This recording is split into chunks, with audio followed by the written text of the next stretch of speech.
Tonight, we're stepping into the shadows of Texas, where haunted hotels, cursed highways, restless graveyards, and forgotten ruins hold more than just history.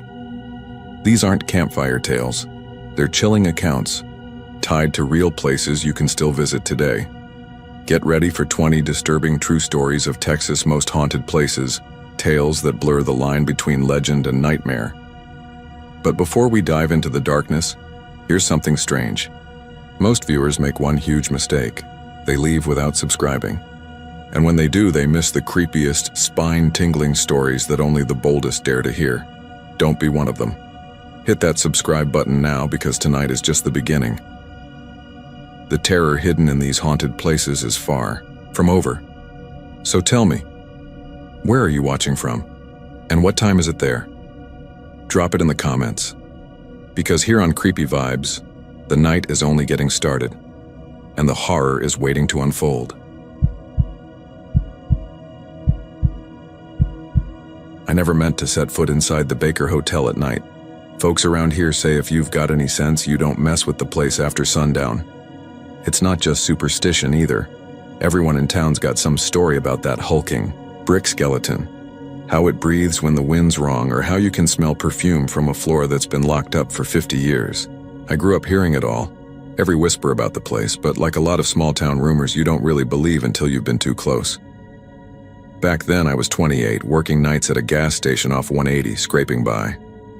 My cousin, Mark, was back from Midland, restless, talking big about wanting a thrill. It was one of those humid October evenings when the air hangs thick and warm, and the sky over Palo Pinto County won't settle between summer and fall. We'd been drinking cheap Lone Star tall boys behind the station after my shift when he grinned at me and said, "Bet you don't have the guts to walk the Baker with me." I laughed it off, but he kept pushing. He had a flashlight in his truck, and by the time we got downtown, I was half buzzed and stupid enough to follow. Mineral Wells at night is quiet in that uneasy way. Neon from the old Crazy Water Hotel blinking, a couple of semis humming along 180, and nothing else. The Baker loomed above it all, 13 stories tall, black windows like sockets. We slipped around back, through a busted service door everybody in town knows about, but nobody fixes. Inside, it was cooler, the air heavy with mildew and dust. The floor crunched under our boots. Somewhere above us, pigeons rustled in the rafters. Mark whispered, "Come on, elevators are this way," like he'd been here before. At first it was almost funny, two idiots daring each other in the dark, shining a cheap flashlight down ruined hallways. Wallpaper peeled in long curls, and old exit signs glowed faintly even without power. In the ballroom, the chandelier still hung, crooked but intact. I swear for half a second I thought I heard glasses clinking, faint music, like a big band playing, from another room. I chalked it up to imagination, the way empty places trick you. Then came the first odd thing. We were heading up a stairwell when Mark froze, shining the light at the landing above. Dust everywhere except for one clear boot print. Fresh. I told myself it was just some other dumb kid sneaking in earlier, but the tread looked sharp, like it hadn't been there long. We kept climbing. By the 5th floor, the flashlight beam caught something on the wall. Rust-colored streaks dragged along the plaster at waist height. It could have been anything, but it looked smeared by a hand. The smell changed, too. Less mildew, more like sweet rot. Like fruit left too long, in the sun. On the 7th floor, we passed a row of rooms. Doors all kicked in, paint hanging in sheets. One door, though, stood shut. Mark, being Mark, knocked twice and whispered, "Housekeeping." He laughed, but the sound didn't feel right. The hall swallowed it. Then, I swear, we both heard something knock back. 3 soft taps from inside. We didn't linger. By the 9th floor, the air was colder. Our breath fogged faintly, though outside it was still muggy and warm. That's when we heard the elevator, a grind of old cables, slow and deliberate, like machinery deep in the bones of the hotel waking up. We froze in the hall. The flashlight flickered. From the far end, the elevator doors screeched open with a metallic groan. Nobody was there. Just a yawning dark box, Mark muttered, "Hell no." But then, just as he swung the light, we both saw movement, a shape inside, not solid but darker than the shadows around it. A man's outline, head cocked, one hand on a cart handle maybe, like a bellhop waiting. The flashlight blinked out. In that few seconds of dark, the sound of wheels squeaking rolled toward us. The kind of rickety squeak a cart makes on tile. It came closer.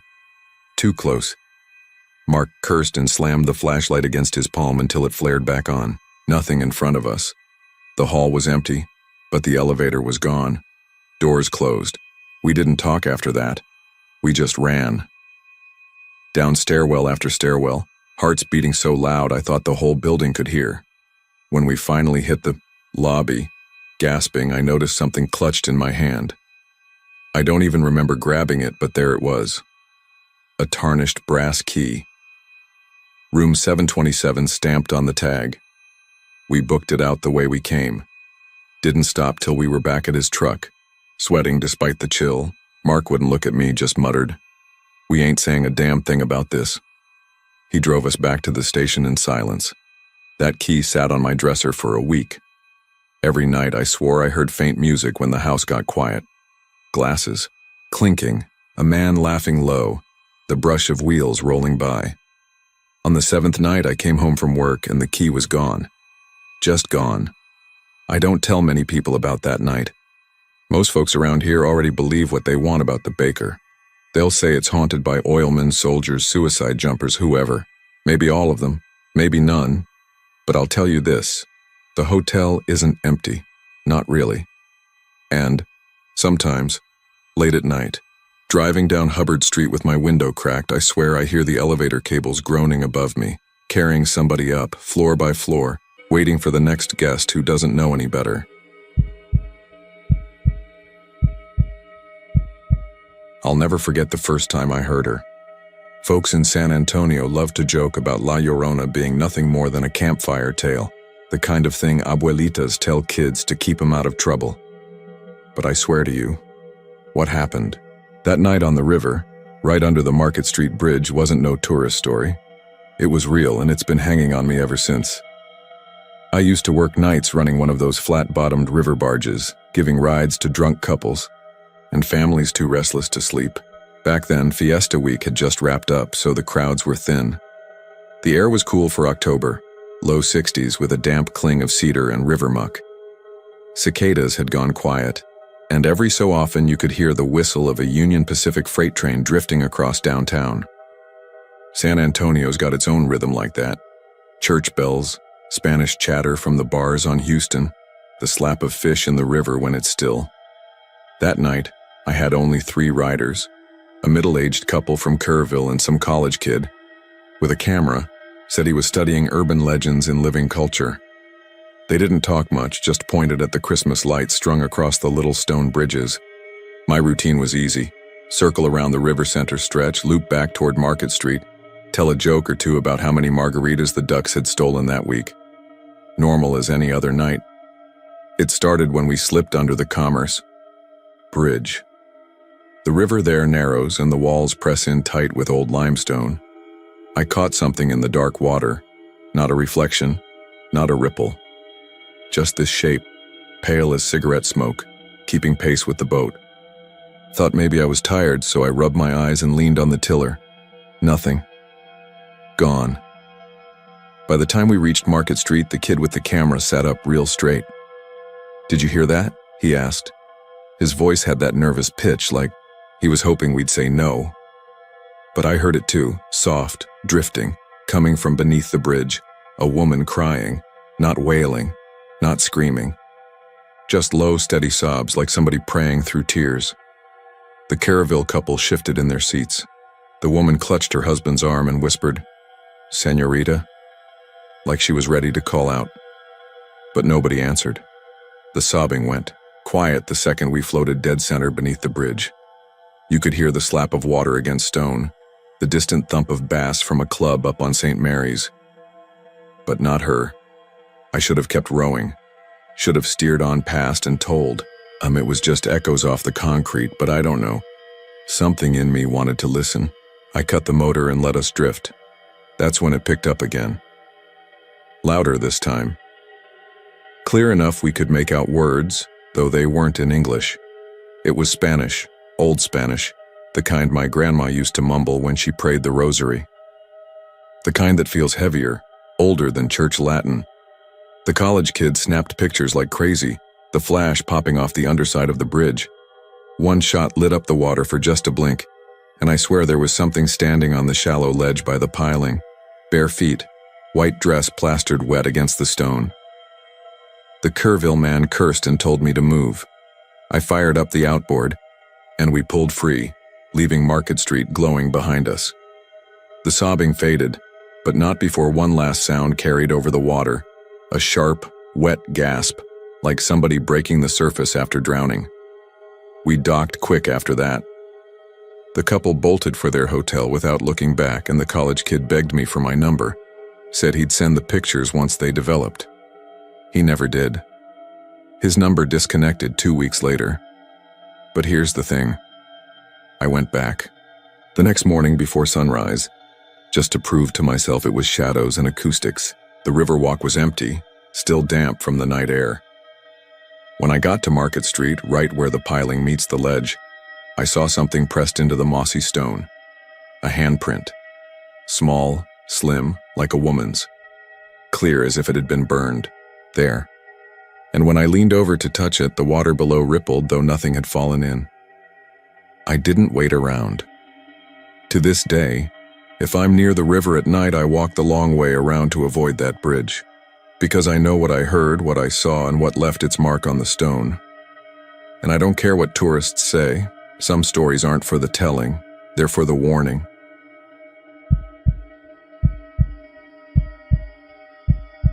I was raised outside Abilene, west of town off Highway 83, in one of those weather-beaten farmhouses where the mesquite trees lean so hard against the wind you'd swear they're about to snap.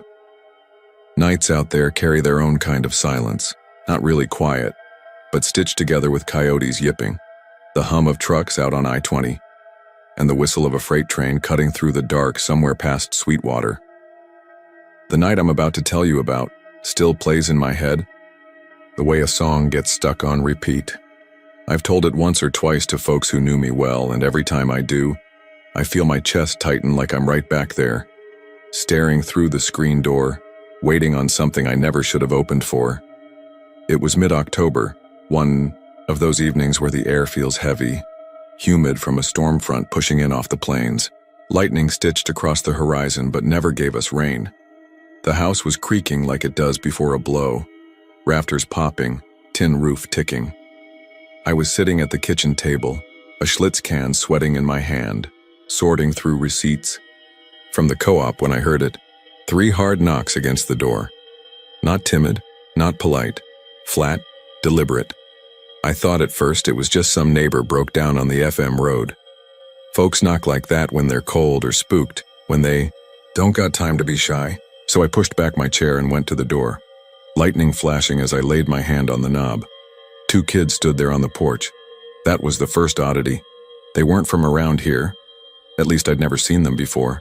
And out in that part of Jones County, you know every face for 10 miles. A boy and a girl couldn't have been older than 11. Pale skin, hair damp from the mist, clothes too clean for kids wandering after midnight. The boy wore a button-up shirt tucked too neat into slacks. The girl had on this faded dress, hem brushing her knees like something out of an old Sears catalog. But it wasn't their clothes. It was their eyes. I didn't notice at first. The porch bulb flickered when the wind gusted, throwing shadows across their faces. But when the girl tilted her chin and looked right at me, my gut turned. Her eyes weren't right. No shine, no whites, no iris. Just black. Solid black. Like 2 holes cut straight through her skull. The boy spoke first. His voice was flat, strange, like he was reciting lines. "Sir, we need to come inside. Our parents will be here soon." I tightened my grip on the knob, without realizing it. "Y'all live out this way?" I asked. He shook his head once. The girl's lips curved, not quite a smile. "We can't come in unless you say so." That was the second oddity. The storm cracked again overhead. I should have slammed the door right then, but country manners run deep, and something in me, habit, maybe guilt, hesitated. Their bare feet were dirty, toes gray from caliche dust but not mud-soaked like they'd walked far. They just stood there, waiting. I said no. Not loud, not forceful, just enough. That's when the third oddity came. Every dog in the yard, I had 3 blue heelers and an old mutt, went mad at once. Not barking at the porch, not at the kids, but whining, clawing at their chains, throwing themselves toward the mesquite stand behind the barn. One snapped her collar clean and tore, off into the dark, yelping like something unseen had hold of her. The boy tilted his head. "We need to come inside, please let us in." My throat went dry. I tried to step back, but my boots felt nailed to the floorboards. And then the fourth thing, a smell, sharp and wrong. Not sulfur, not skunk, but metallic. Like when you nick yourself and suck the blood. It seeped in with the wind, clung to the back of my tongue. Lightning split again and I saw it clear. The girl's smile didn't match her lips. It stretched too wide, corners pulling past where skin should pull. I slammed the door. Hard. The screen rattled, frame shaking. I locked the deadbolt and braced my shoulder against the wood. For a long moment, nothing. Then came the sound of knuckles dragging slow across the door frame. Not knocking anymore, just tracing the edges. That's when the final oddity happened. I'd left my cordless phone on the counter. It rang once, shrill. I picked it up without thinking, pressed it to my ear. No dial tone, no static, just a voice. Child's whisper. "We can't come in unless you let us." The line went dead. When I found the courage to pull the curtain back, the porch was empty. Rain had started to fall at last, soaking the boards, but not a drop touched the spot where they'd stood. Dry footprints led to the edge of the steps, and stopped. No tracks in the dirt. Nothing beyond. The next morning, my mutt came back. Tail between his legs, patch of fur missing from his flank. Wouldn't go near the porch for weeks after. I lived another 6 months in that farmhouse before I sold it and moved in closer to town. Never told the buyers why the screen door was bent out at the bottom, like somebody had tried to wedge their way in. That was years back. I'm an old man now, but every fall when the weather turns and the nights start carrying thunder with no rain, I get nervous. I make sure the locks hold, and when I hear a knock past midnight, I don't answer. Not anymore.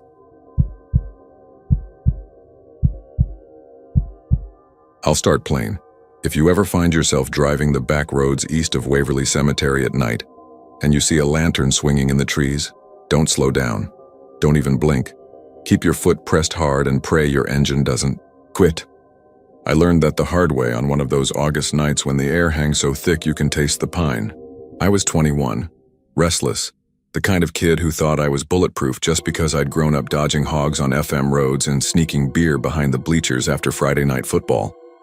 That summer, I'd been working long days at a mill near Huntsville, hauling pine boards until my arms shook, and by the time my shift ended, the world always felt too small, too quiet. So I'd drive. That night, I pointed my old '84 Chevy down an unlit logging road near Waverly, chasing nothing but cicadas and the hum of my cassette deck. The first odd thing was how the sound dropped. 1 minute, my tires were crunching, gravel, radio spitting static between George Strait and commercials for Lone Star beer. The next, it was like someone cupped their hands over my ears. The pines closed in, taller, darker, swallowing the starlight.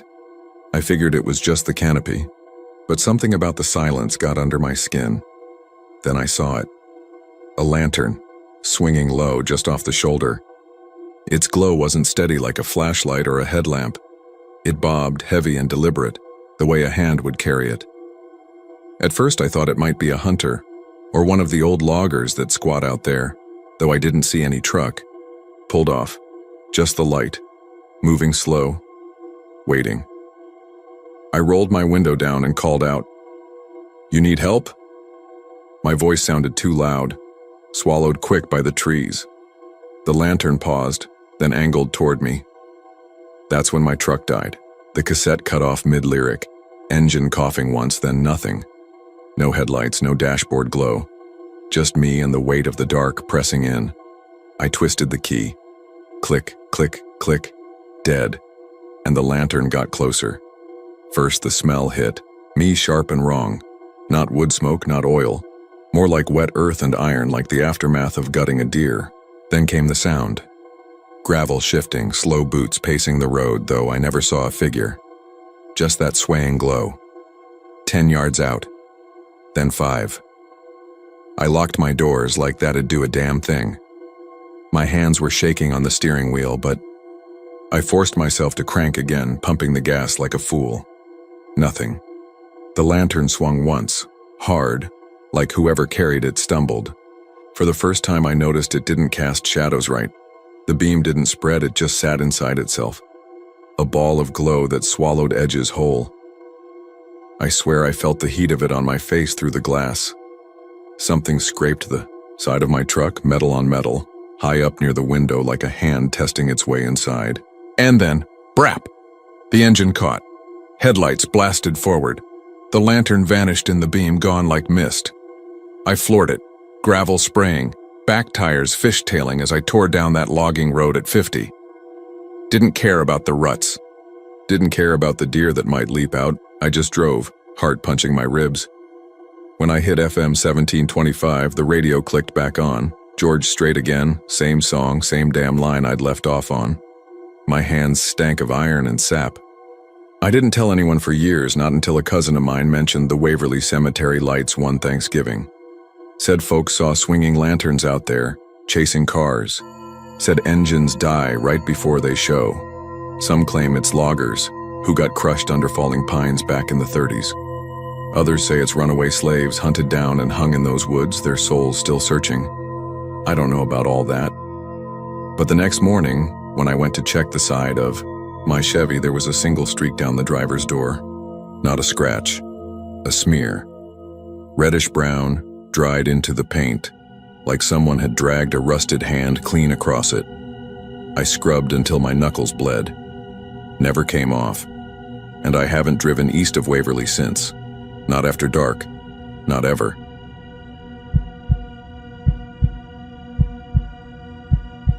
Folks will tell you the Devil's Backbone is just a ridge of limestone stretching across the hill country, that it's nothing more than old land and older stories. But I'll tell you this. Once you've driven that road after midnight, windows down, cicadas screaming in the dark, the air too still for comfort, you stop laughing at those stories. I learned that the hard way. I was 19 in the fall of '98, driving a beat-up '87 Ford F-150 I'd bought off my uncle for $1,800. She rattled like a can of rocks on the highway, but she got me from San Marcos to Blanco when I needed space from folks. The Backbone was my shortcut. FM 32 cuts through it like a scar, winding, sharp curves, no lights but the moon. That October night, I'd just left a girl's trailer outside Canyon Lake. I'd had a couple of shiners, sobered up with Whataburger, fries, and figured the drive home would clear my head. It was cooler than usual, maybe low 60s, and the mesquite trees along the ridge looked blacker than tar under that pale moon. The first odd thing happened around mile marker 14. I noticed a dog, or what I thought was a dog, sitting dead center of the road, white as chalk, ears pinned back, just watching. I slowed, headlights washing over it. It didn't move. Its eyes didn't shine like they should have. No reflection, just pits. My stomach dropped. I eased into the opposite lane to pass. By the time my truck's rear view caught that spot, the road was empty. Coyote, I muttered to myself, or some ranch mutt, but it stuck with me. A couple miles later, the radio fuzzed out. KLBJ went to static. Then through the crackle came faint voices, Spanish, old-sounding, the kind of words you don't hear in HEB checkout lines. My granddad spoke Tex-Mex all his life, but this was different, rougher, almost like chanting. I flicked the dial, but every station carried the same low drone. That's when the air turned colder, not cooler. Cold. I mean the kind that makes your fingertips ache on the wheel. My breath fogged the windshield. This was Texas in October, not Minnesota. I cracked the window to see if I was imagining things, but the air outside bit sharper. Told myself maybe the ridge funneled wind weird, but there wasn't a whisper of it moving the brush.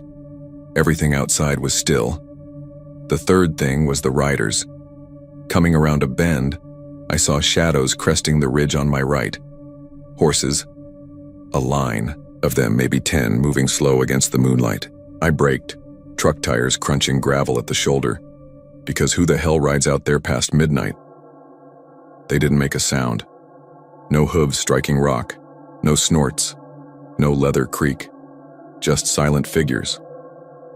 I couldn't make out faces, but their outlines flickered like smoke, half there, half gone. One rider lifted an arm pointing down toward me. My skin prickled like 1,000 ants crawling. I slammed the gear and hauled ass forward, gravel spitting. When I glanced back, nothing. Just empty ridge. Halfway to Blanco, the smell hit me, coppery, thick like rusted iron and wet dirt. It filled the cab, choking me until I gagged. I rolled down the window wider, but it clung to me. Blood. That's all I could think of. I kept wiping my nose, swearing it had to be a dead deer somewhere nearby. But the smell stayed for miles. Then my nerves were shot. My hands shook on the wheel. I started talking out loud just to hear a human voice. Almost home, just get past the ridge. Ain't nothing out here but mesquite and rocks. But then came the knock, a sharp rap against my passenger door, 3 times. Tap, tap, tap. I nearly veered into the ditch. Nobody was there, just my reflection in the glass, pale and wide-eyed. I gunned the truck so hard the engine whined. When I finally hit Blanco city limits, the heater clicked on by itself. Warm air flooded the cab like nothing had ever happened. The radio cleared up to George Strait mid-song like a cruel joke. I parked outside my buddy Travis's duplex, heart still racing, and that's when I saw it. A handprint, smeared across the passenger side of my truck door, clear as day in the dust. Bigger than mine, long-fingered, pressed deep like someone leaning hard against it. Except it wasn't right. The palm was too narrow. The fingers stretched too far, almost claw-like. I wiped it with my sleeve, hoping it was dirt. The outline stayed, faint but there. I didn't sleep that night. Didn't sleep well for a week, truth be told. When I told folks at Riley's Tavern about it, old man Gutierrez just nodded, sipped his Lone Star, and said, "Riders still guard the ridge. Some folks see the wolf first, some hear soldiers, some just feel the cold, but if it points at you, boy, you best pray you get home quick." I laughed it off with the others, but I don't drive the Backbone after dark anymore. Haven't since that night. Even in daylight, that ridge feels wrong, like it's holding a memory older than us all. And sometimes, when the weather cools sharp in October, I'll find my breath fogging inside my truck on a clear afternoon. That's when I know it's still with me.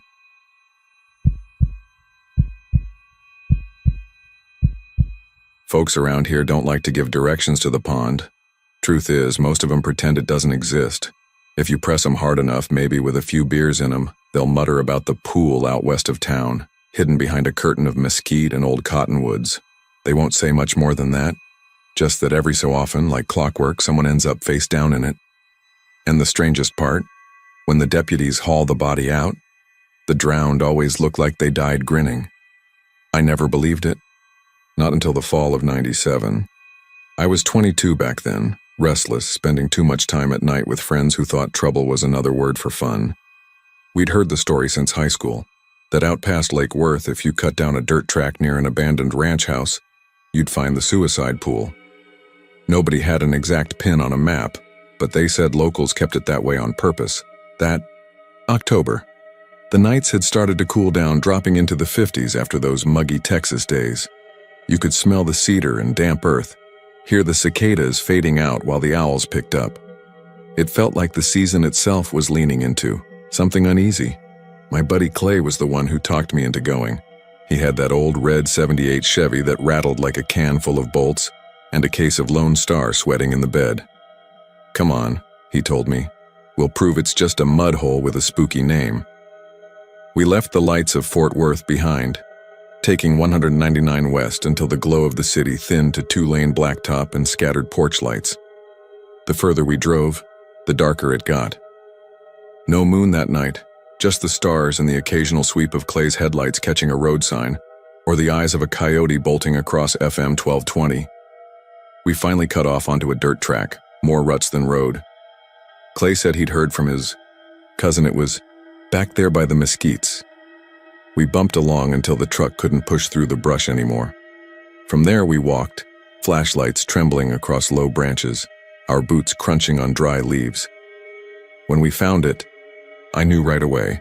The pond wasn't big, maybe the size of a football field. The water was still blacker than tar with a sour smell like stagnant rain. Cottonwoods leaned over it, their roots exposed like twisted bones. And there was this strange hush, as if the crickets and frogs knew better than to sing there. Clay cracked a beer, tried to laugh it off, but I could feel it in my chest, that heavy quiet. I tossed a rock into the water, expecting the splash to echo. Instead, it sounded muffled, like the pond had swallowed it whole. That was the first odd thing. The second came when I noticed the ground. Damp mud, even though we hadn't had rain in a week. And in that mud were footprints, bare feet, small ones leading into the water. No prints coming out. Clay saw them too. Probably kids messing around, he said, though his voice caught a little. He threw his beer can at the water. It floated a second, then sank straight down, quicker than it should have. We didn't stay long after that. Both of us swore we heard something moving under the surface, like a shift, a sigh, as if the water had lungs. Back at the truck, we didn't talk much. Just drove, windows down, listening to the cicadas start up again once we'd put a mile between us and that place. But here's the part I've never told anyone until now. The next morning, I woke up to mud on my boots, the same clay-colored muck from the pond's edge. I'd left my boots by the door the night before, clean, and on my nightstand, wet fingerprints, small, bare, child-sized prints. No one else had a key to my place. Clay and I never went back.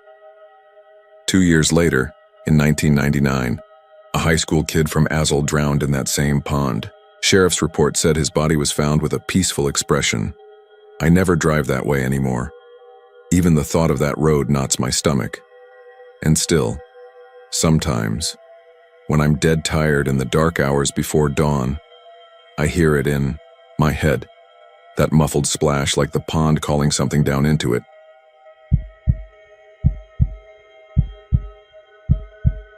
I still hear the clicking of her shoes on the tile when I close my eyes. That sharp little rhythm echoing down the dead hallways of Yorktown Memorial, where no living nurse has walked in decades. Folks in town like to laugh when the hospital comes up. Tourist trap, they say, or kids looking for a scare. I used to say the same until that night. I wasn't hunting for ghosts. I was 23, restless and broke, working odd shifts at a feed store in Cuero and hanging around with friends who had more curiosity than sense. The hospital had sat shuttered since the mid-'80s, its windows boarded, its cross above, the chapel crooked like it was bowing its head.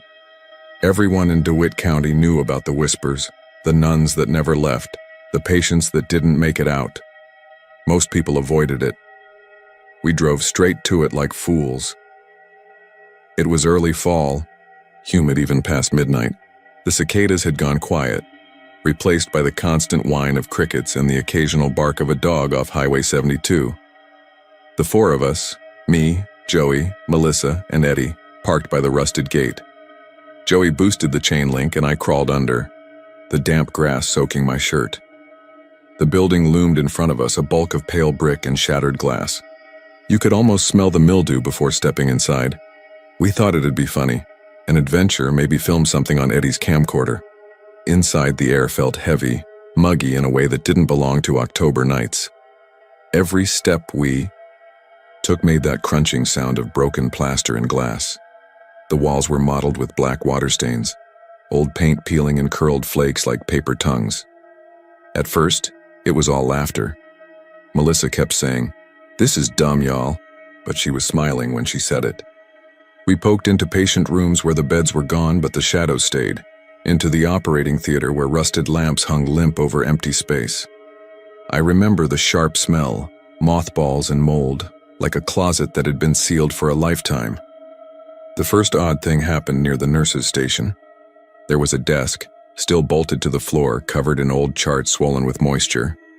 Eddie leaned his camcorder down over it, narrating like he was some TV host. And that's when we heard it. Footsteps on the far end of the hallway. Slow, even heels on tile.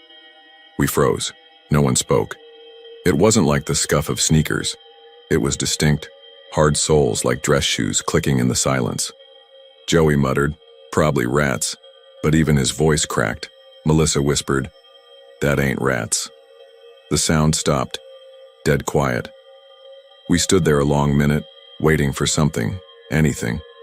When nothing followed, we started moving again. But the air felt wrong now, charged like the moment before lightning. The second oddity came when we passed the chapel. Its double doors sagged on hinges, but they were shut tight. As we came near, a faint hymn drifted out, soft and thin, like it was being sung through a cracked speaker. The tune was familiar, Amazing Grace. But the words slurred, dragged, as though whoever sang them wasn't breathing right. I pushed on the doors. They swung open easy. The chapel was empty. No one inside, just broken pews and a statue of the Virgin Mary, whose face was streaked with some dark stain. The air was colder, there and not in the way of a draft. Melissa turned and walked out before the rest of us. The third thing, that was the worst. On the second floor in the pediatric wing, I swear we saw her. She was standing at the far end of the hall, white uniform, cap, her face turned away. Just a nurse, that's what my brain told me, though every part of me screamed it couldn't be.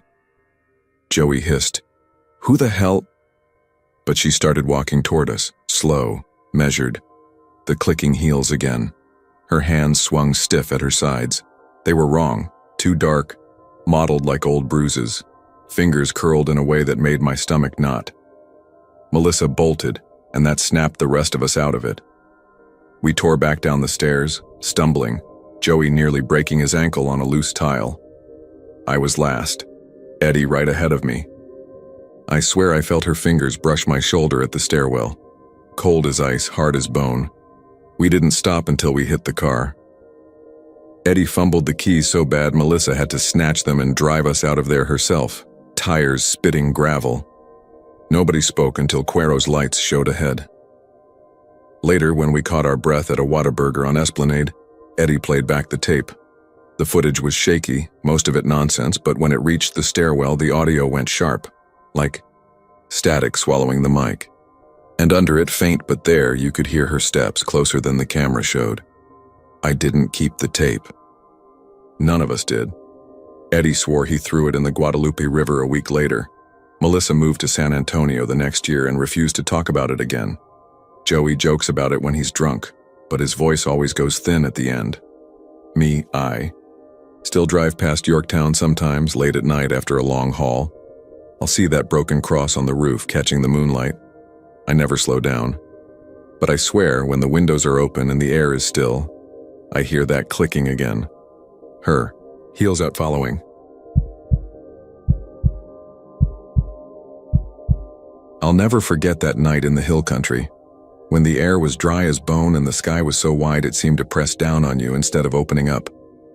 Folks around here always talk about things in the brush, shadows that don't belong to deer or hogs, but most of us shrug it off as old German ghost stories, same as the ones tourists eat up downtown. But I swear to you, I saw something on a back road outside Bourne that I can't explain. I was 17 then, driving my dad's old Ford Ranger with a bench seat that rattled if you hit 50. I had just left a buddy's house where we'd been playing pool in his garage, drinking Shiner Bock we weren't supposed to have. It was cool for October, maybe mid-60s, but the mesquite and live oaks were still thick with leaves. Cicadas were buzzing like power lines, and I had both windows cracked, letting the air roll through. I took FM 473 west, cutting back toward Sisterdale Road. That stretch of asphalt always felt lonelier than most. No streetlights, just wire fences running. Forever the cedar smell sharp in the air. Out there you can go miles without seeing headlights, and the night carries sound strange. Sometimes you'll hear cattle lowing when there ain't a pasture anywhere close. About 2 miles out, I caught it. The first odd thing. In my rear view mirror, The gravel behind me looked like it was shifting, almost like something was walking in step with the truck. I told myself it was dust, kicked up by my tires. But I wasn't on gravel anymore. I was rolling smooth on asphalt. Still, the crunching noise followed. A faint kirk, like hooves dragging slow across rock. I laughed at myself, told my brain I was just spooked, because I'd heard kids at school talking about Goatman's Bridge up in Denton, swearing they'd seen tracks behind them. That was hours north, nothing to do with Kendall County. But the sound didn't quit. I slowed at a cattle guard, let the truck roll across, metal clanging. When I checked the mirror again, I swear to God I saw something pale flash in the taillights. Not a deer, not a hog, taller, moving upright. I pressed the gas. My tires hummed against the blacktop, and the wind pushed harder through the cab.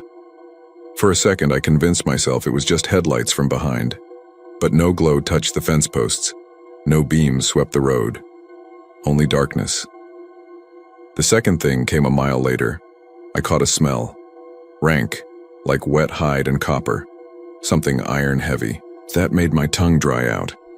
It hit sudden, then vanished like passing roadkill. Except there was nothing on the shoulder. I slowed again, headlights searching. Empty road, empty fences. The cicadas had gone quiet. That's what made me grip the wheel tighter. You don't realize how loud they are until they stop. When the silence fell, it felt like someone had stuffed cotton in my ears. By the time I reached the low water crossing, my chest was tight. There's a little bridge over Cibolo Creek, steel rails painted over with graffiti, mostly kids' initials. That night there was fresh spray, red letters dripping like they hadn't dried yet. Just one word: run. I leaned forward, headlights washing the rail. The paint looked wet, glistening, but no can, no footprints. The smell came back then, stronger. That was the third thing. I don't know why I didn't turn around. Pride, maybe. Or that dumb teenage itch to see how far you can push before something breaks. I crossed the bridge slow, tires thumping the joints. Halfway across, something tapped the side of my truck bed. Just once, hard enough to rattle the toolbox. I whipped, my head around, but nothing was there, no tree limb, no bird, just the moonlight catching the curve of the guardrail. I slammed the accelerator. The last stretch toward Highway 474 felt endless. The smell clung to the cab now, sour and metallic. And the crunching sound was back, not behind me this time, but pacing alongside, just out of the headlight's reach. I wanted to look. God knows I wanted to. But some part of me said don't. That if I turned, I wouldn't drive away. So I kept my eyes on the center line, knuckles white, speed climbing past 60. That's when the radio hissed alive.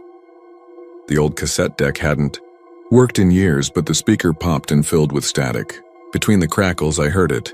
Low, dragging breaths like someone was sitting right in the cab, sucking in air through their teeth. I can't tell you how I made it home. I remember the turn onto 474, the relief of seeing a porch light half a mile down, the glow of town finally bleeding in. But the memory cuts sharp at one last detail. When I parked under the carport, I got out and walked around to check the bed. On the dust of that old Ford's tailgate, clear as anything, was a single handprint. Too wide for a man's, fingers longer than they should have been, each one ending in a sharp drag down the metal like it had claws. The next morning, when I showed my dad, it was gone. Just dust. No mark. He said I'd been drinking, imagining things. Told me not to drive those back roads at night again, but I know what I saw. And I know the sound I heard. Hoof steps, steady and patient, crunching the gravel that wasn't there. I don't drive that way anymore. But sometimes late at night when the cicadas cut out and the wind stills, I swear I hear it again. Kirk, Kirk. Like something's pacing just outside the window, waiting for me to open the door.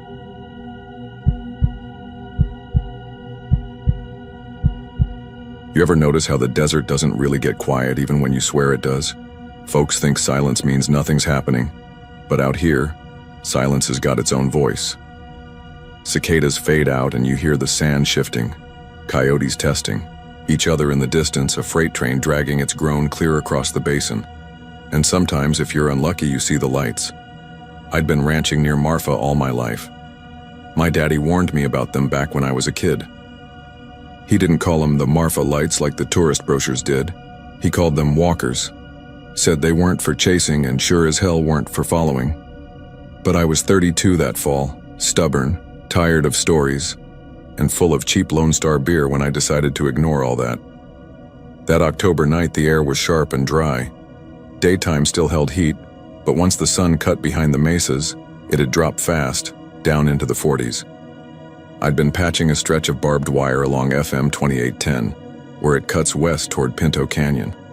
By the time I loaded my tools in the truck, the stars were already bright enough to make you dizzy if you stared too long. That's when I saw two pale orbs drifting low across the flats way past the highway pull-off where the tourists usually parked.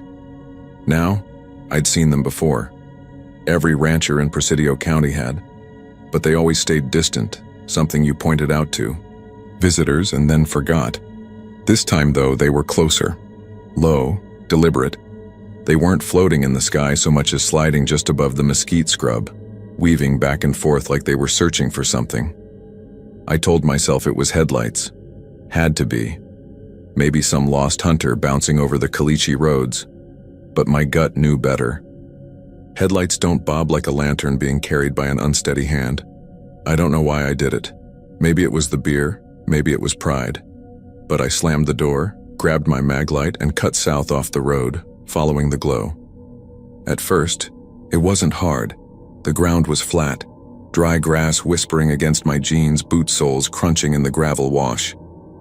I could smell creosote, faint and acrid, carried on the cold draft that sweeps down out of the Davis Mountains at night. The lights drifted steady, always just out ahead, always far enough I had to keep moving. Then the oddities started. First was the sound. I realized after maybe 10 minutes that I couldn't hear my boots anymore. Couldn't hear the brush scraping my jeans or my own breathing. Just a hollow, ringing quiet, like the air had been scooped out. Second was the ground.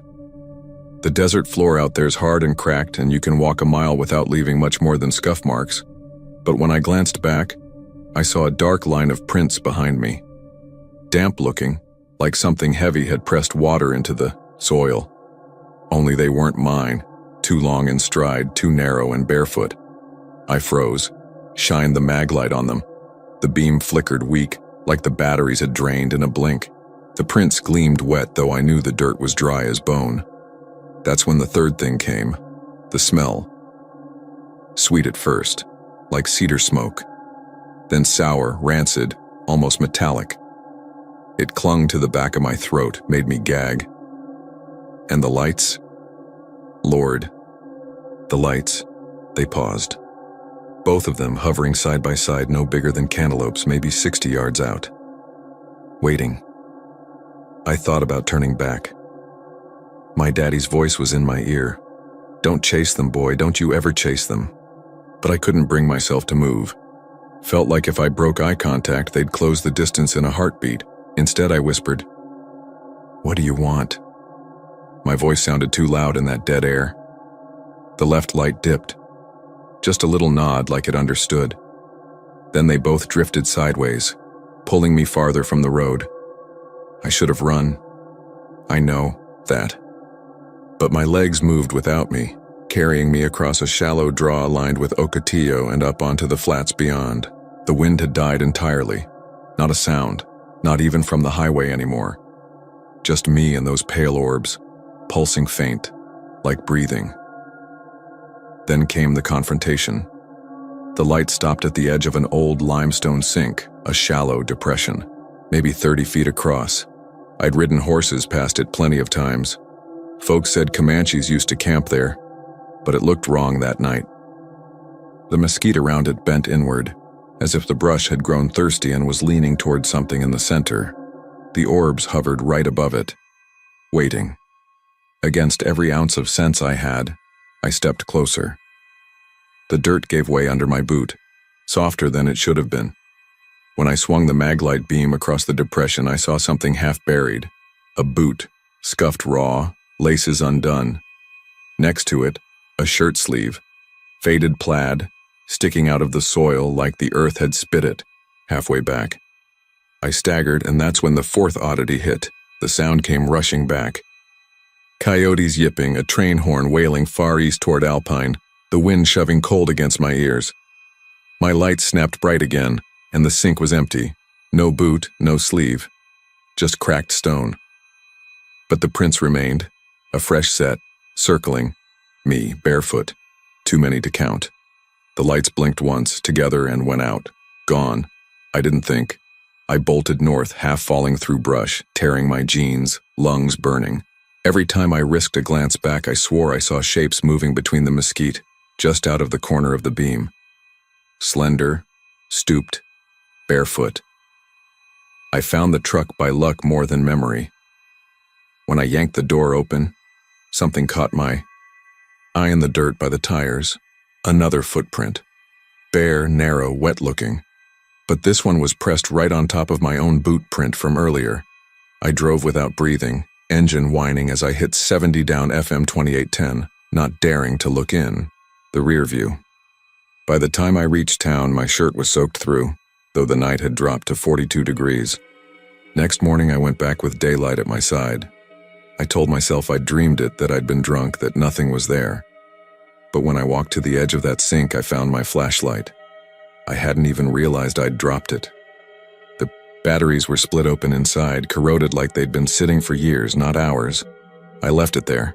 Haven't been back since. Sometimes, though, when I'm mending fence at dusk, I'll catch a pale bob out toward the flats. Tourists say it's car lights, swamp gas, headlights bouncing through the basin. They laugh, make bets, take pictures. But I know better. I know what waits if you follow. And I've never worn boots without laces since.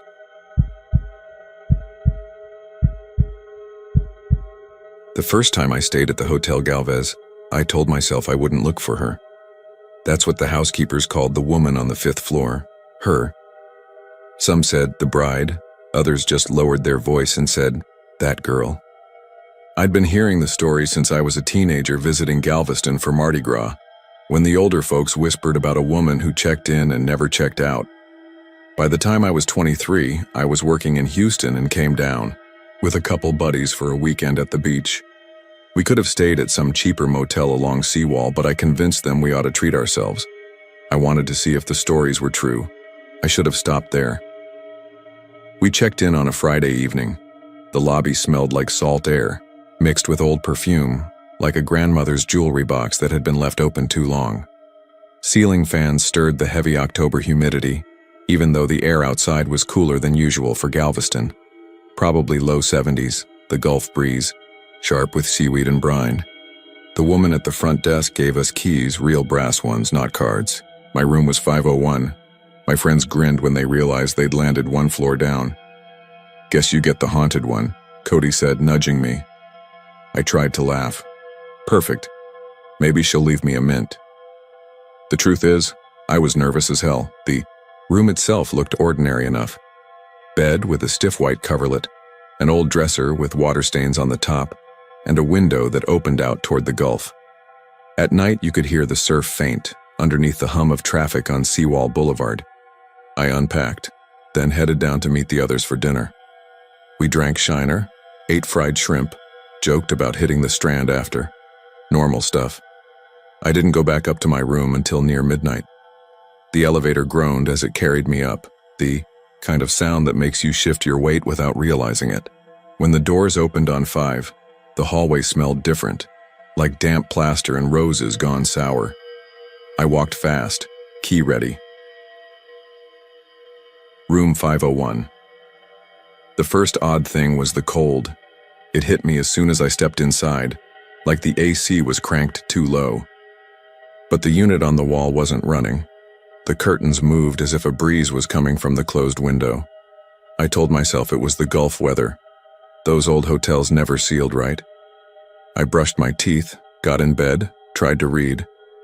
But sometime past 1 a.m. I heard it. A sound from the bathroom. Not a thud, not a scrape. A soft sob like somebody had just learned bad news and was trying not to wake the house. It was faint, but the tile carried it. I froze, book half open on my chest, It went on maybe 15 seconds, then stopped. I told myself it was another guest. Pipes, walls, echoes. I shut the book, turned out the lamp, and lay in the dark, listening. The second night, it got harder to explain. We'd spent the day at East Beach, drinking cheap beer, letting the salt dry on our skin. By evening, the others were half drunk, ready to crash. I went up alone around 11. Again, the hallway smelled of roses and mildew. Again, the cold. Around midnight, I heard the sobbing. Louder this time. Not just in the bathroom, but against the window, like someone leaning there, pressing her face to the glass. I got up, turned on the light, checked. Nothing but my reflection and the orange glow of the seawall lamps outside. That's when I noticed the detail that set my stomach sideways. The window was open. Just a crack. 2 inches maybe. Enough for salt air to creep in. Enough that I knew. I hadn't left it that way. I'd checked the latch before bed. Sunday morning, Cody knocked on my door wanting to hit a diner before heading back to Houston. He squinted at me. "Man, you look like hell." "Sleep bad?" "Yeah," I said. I didn't tell him. We packed, checked out, drove home. I tried to put it out of my mind, but something stayed with me. The sound, the smell, the open window. Years passed. I got married, we had a daughter, life moved on. But Galveston pulled at me the way certain places do. I'd drive down now and then, walk the seawall, let the gulls wheel overhead, feel the weight of the Gulf pressing at the edge of things. In 1998, work sent me to a conference on the island, and wouldn't you know it, they booked us at the Galvez. When the desk clerk handed me the key, I felt my throat tighten. Room 501. I told myself I wouldn't stay there. I could have asked to switch, but something in me wanted to face it. That night after the conference dinner, I walked the empty Strand, smelled salt and stale beer in the alleys. The island was quieter in October, a little sadder. By the time I got back, it was close to midnight. The 5th floor hall smelled exactly the same. Roses, plaster, damp. Inside 501, the air was cold. The curtains moved. I sat on the edge of the bed and whispered, "I know you're here." I don't know why I said it. Maybe because I finally believed she was. The sobbing started after 11:30, louder than I'd ever heard. Not just sorrow, but anger in it. The kind of sound that claws under your ribs. I stood, crossed the room, and put my hand on the window frame. Cold. Colder than glass ought to be in Texas, even in October. The sobbing rose, then cut off like a switch had been thrown. I opened the curtains wide. Nothing but the seawall lights. Nothing but the dark swell of the Gulf. But on the inside of the glass, clear as breath on a cold day, was the print of a hand. Small, slender, pressed flat, fingers splayed. The kind of mark that fades if you blink. But it didn't. I backed away, heart hammering, and slept with the lamp on till dawn. When I checked out the next morning, I asked the desk clerk, some old-timer with white hair slicked back, if anyone else had complained about 501. He gave me a look like I'd said something, impolite, then he leaned in. "She's been up there longer than I've been alive," he said. "Best not to call attention to it. I haven't stayed at the Galvez since. But every October, when the Gulf air turns sharp and the roses on seawall fade, I remember her. I remember that handprint, and I wonder if the window is still unlocked."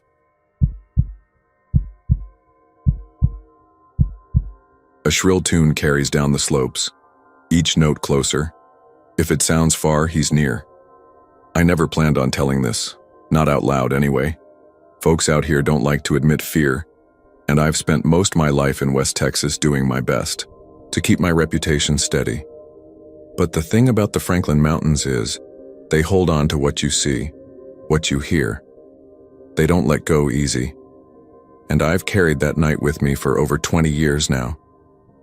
Back then, I was 25, working long shifts at a warehouse off I-10. Nights were hot, even in October, the desert still bleeding out heat from the day. I'd gotten in the habit of walking up toward the state park trailheads late at night, just to shake off the noise in my head.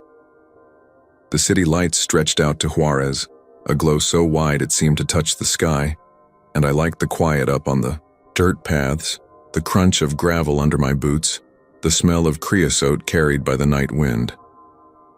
That night, October 19th, the air was cooler than usual, maybe mid-60s, with a steady wind that rattled the yucca stalks. I had a cold Dr. Pepper in my hand, bottle sweating, and a flashlight in my back pocket. No moon, no stars, just haze above the city glow. I remember thinking it was perfect walking weather. I made it about half a mile up the trail, just past the second bend where the brush thickens, when I heard it. A whistle, high-pitched, sharp, cutting right through the wind. 3 notes, clear as day, floating down the slope. At first, I figured someone else was up there, maybe another night hiker, or kids daring each other to climb past curfew. I cupped my hands around my mouth and hollered, "Y'all got water up there?" No answer. Just the whistle again. Same 3 notes. Only this time it was closer. Now, if you've ever spent time in the desert at night, you know sound plays tricks. Coyotes can sound like they're right behind you when they're a mile off. Freight trains echo in strange ways. I told myself that's all it was, a trick. But something about the rhythm of that whistle, it wasn't random. It was deliberate, like somebody calling a dog or signaling. I kept walking, a little faster this time, crunching over loose rock. Then I heard it again, farther off, fainter, which didn't make sense because the slope carried sound down, not up.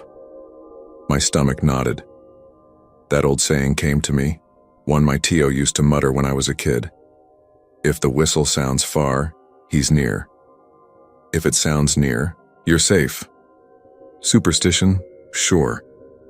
But in that moment, I believed it. The third time I heard it, it was faint again.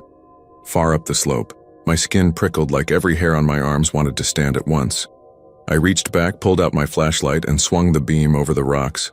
Nothing but scrub brush, jagged limestone, and shadows that didn't seem to sit right where they should, I told myself. One more bend, then turn back. No shame in it. The path narrowed, hugging the slope. And that's when I felt it. A vibration under my boots, like someone had stepped onto the same path behind me. I froze, turned slow. Flashlight beam jittering over the dirt trail. Nobody there.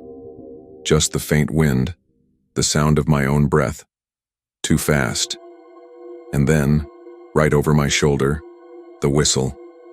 3 sharp notes, so close it rattled in my ear. I spun. Around, swung the flashlight, heart hammering. Nothing. The trail was empty, but I swear to God I could feel heat where the sound had been. Like breath on the back of my neck. I didn't wait. I bolted down the path, nearly twisted my ankle on loose gravel, half slid the whole way. My Dr. Pepper bottle slipped out of my hand and shattered somewhere behind me, glass scattering. I didn't stop to grab it. Didn't stop for anything until I hit the gravel lot by the trailhead, lungs burning, legs shaking. When I finally looked back, I expected to see, I don't know, a man maybe. Some punk kid grinning, thinking he'd spooked me good. But there was nobody. Just the dark slope of the Franklin Mountains, silent now, except, right then, one last whistle. Faint, high up, too far. I drove home, with the windows rolled up tight, radio blasting just to drown out the silence. My hands wouldn't stop trembling on the wheel. The next morning, I went back. In daylight, with people around, it felt foolish, childish even. The desert looked normal. Sun on the rocks, dust rising with each step.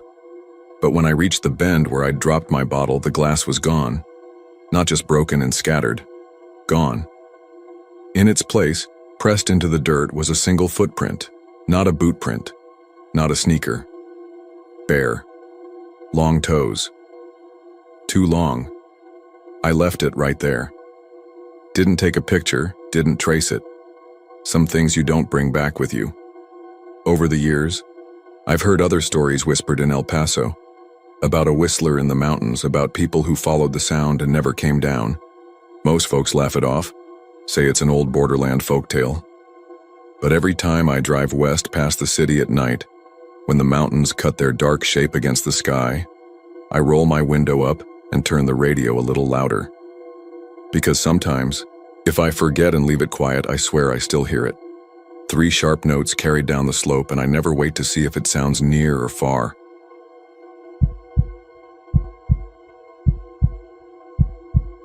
The first thing I remember is the sound, like a chair leg dragging across an old wood floor above me, slow and heavy, as if someone was deciding whether to move it or not. I was half asleep in a 2-soft bed at the Excelsior House Hotel, that old 2-story relic sitting off Austin Street. Folks in Jefferson brag about it being the oldest hotel still operating in Texas. But to me, it felt like something that should have been left to lean into the pine shadows of the Big Cypress Bayou. Wasn't even supposed to be there. I'd been driving from Marshall up to Texarkana late that evening, running on a thermos of burnt gas station coffee, when my eyelids got too heavy. Jefferson was the first little town I rolled into, and the neon vacancy sign out front of the Excelsior flickered like a half-hearted invitation. I pulled over, figuring one night in an antique tourist trap wouldn't kill me. The lobby smelled like lemon oil and mildew fighting for dominance. A woman at the desk, gray hair pinned back, tight, checked me in without much talk. I noticed the register was an actual leather-bound ledger, not a computer. She slid me a heavy brass key on a chain, and her hand brushed mine just slightly. Cold, dry, like paper. Room 215, 2nd floor, facing Austin Street. The hallway leading up there groaned under my boots. The wallpaper was patterned with faded vines, and every portrait hanging along the walls looked like it was watching me check my bearings. One canvas of some bearded gentleman had a thumbprint smeared across the varnish, and for some reason, that unsettled me more than the flickering bulb overhead. The room itself wasn't much. Antique armoire, washstand with a cloudy mirror, and a bed that sagged like it was remembering all the bodies that had collapsed into it over the years. I set my duffel down, unzipped my boots, and sat there a minute, listening. That's when I heard the chair. At first, I thought it was from the room above me, wood dragging on wood. But when I checked the floor plan map near the door, I realized there wasn't a guest room up there at all. Just attic space. I told myself it was an old building settling, but as I lay down, the sound started again, more insistent. Scrape. Pause. Scrape. I flicked on the bedside lamp and stared at the ceiling. Then the mirror across the room fogged. Not quick. Like steam from a shower, but slow, deliberate. Like someone inside the glass was breathing steady against it. I got up and swiped my hand across it.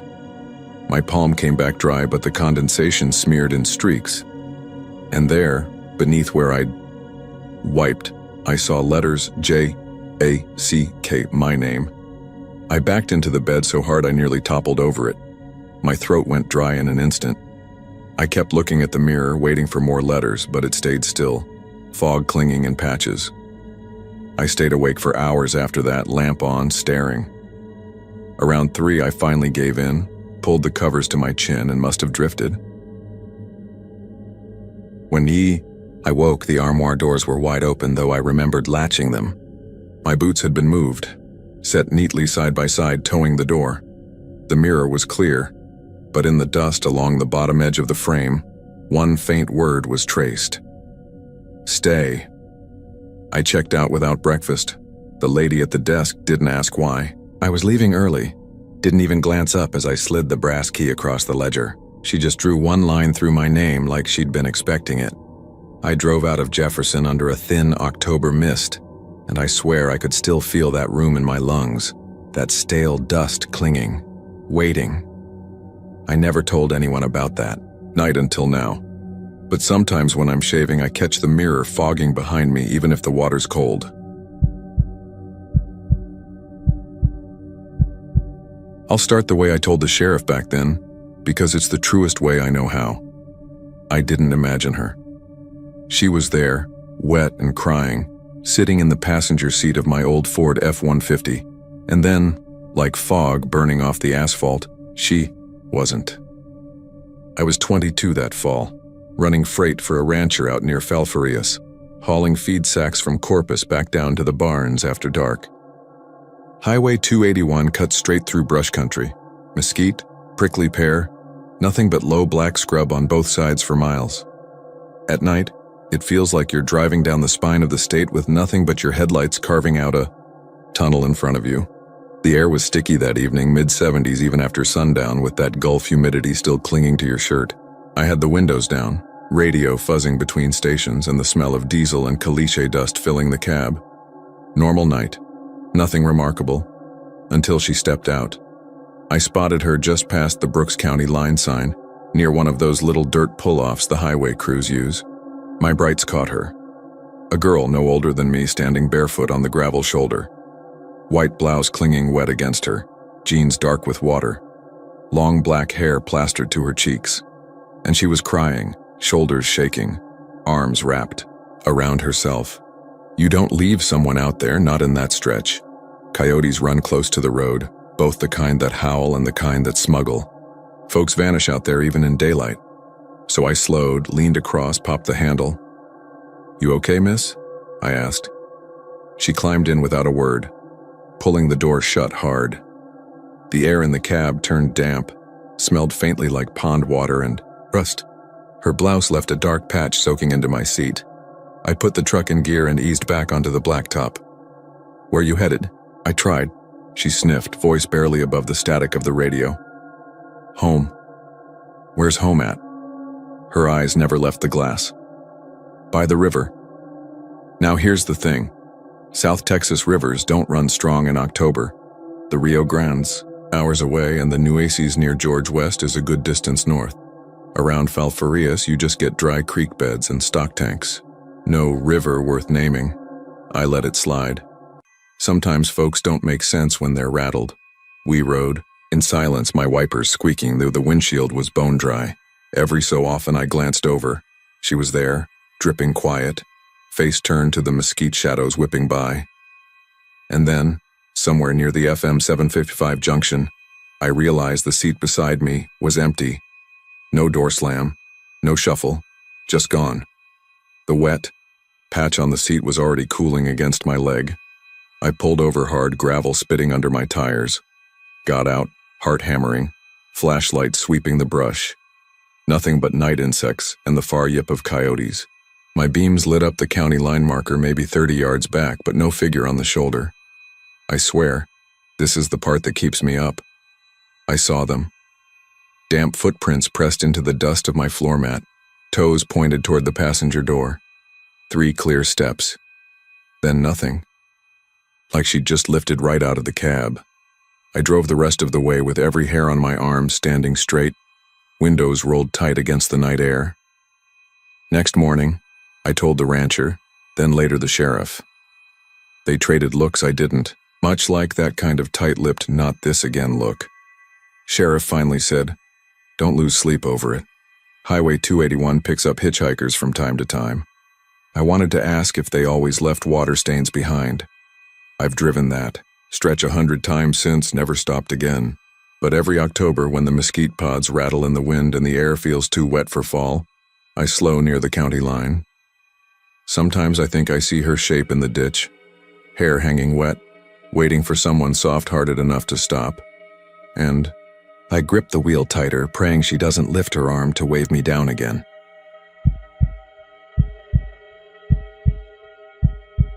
I don't know how many times I've told myself I wouldn't write this down, because putting it into words makes it more real. But lately, I've been hearing that whistle again, faint on nights when the wind carries just right, and I'm back, there in the dark, sweating, shaking, wondering if I really saw what I know I saw. It was the fall of '94, back when I was living outside Yoakum, renting an old farmhouse off FM 682, not far from the rusted freight tracks that cut through the scrub and mesquite. Folks around here told stories, always at the feed store or after a Friday night game at the dairy treat. They'd say, "Don't linger near the tracks after midnight, not unless you want to hear the 317. I laughed it off, because ghost trains weren't something I put much stock in. I'd worked cattle, hauled hay, driven trucks through worse than creaky old folklore. Still, the story clung to people. They said in 1947, a passenger train derailed just outside Yoakum. Engine, trouble, sharp curve, too much speed. 27 people dead, most of them farm hands heading south to pick cotton. They buried some of them in unmarked graves right along the fence line where the crash happened. The old-timers swore that if you were awake at 3:17 in the morning, the exact time of the wreck, you'd hear the whistle, see the lights, maybe even feel the ground rumble. For weeks I dismissed it. Nights were quiet, filled with cicadas buzzing and coyotes yipping past the tree line. My only company was my dog, June Bug, a skittish blue-tick hound that barked at armadillos like they were devils come crawling. Then one night, I woke without reason. The red digits on my bedside clock read 3:14 a.m. The house was still. No trucks on the highway, no crickets, no wind rattling the tin roof. Just silence so heavy it pressed into my ears. June Bug was standing stiff by the screen door, hackles raised, chest rumbling with a low growl. Her eyes weren't on the yard, though. They were fixed beyond it, toward the tracks. I sat up, heartbeat loud in my chest. That was when I felt it first. A faint vibration, like someone had set a tuning fork against the floorboards. It grew steady, stronger. A distant hum, rolling closer. And then the whistle. It wasn't the high, sharp cry of a modern freight horn. This was different. Long, mournful, metallic, like something tearing itself out of another century. It cut through the night, chilling, the marrow in my bones. I stepped onto the porch barefoot, the boards cool against my skin. Out past the fence line, about half a mile away, the tracks glowed. Not bright, just a pale shimmer like moonlight caught in iron. And sure as I'm breathing, I saw headlights. 2 pale beams in the dark, bearing down the line. But here's the thing. Those tracks had been dead for years. No scheduled runs. The line had been shut down sometime in the 70s. The rails were half buried in weeds and rust. No train could have been on them. Still, I heard it. The rattle of wheels on steel, the clatter and screech of couplings, the thunder building in. My chest, I should have gone back inside, locked the door, pretended it wasn't happening, but I didn't. I walked down the dirt road, June Bug pacing at my side, whining.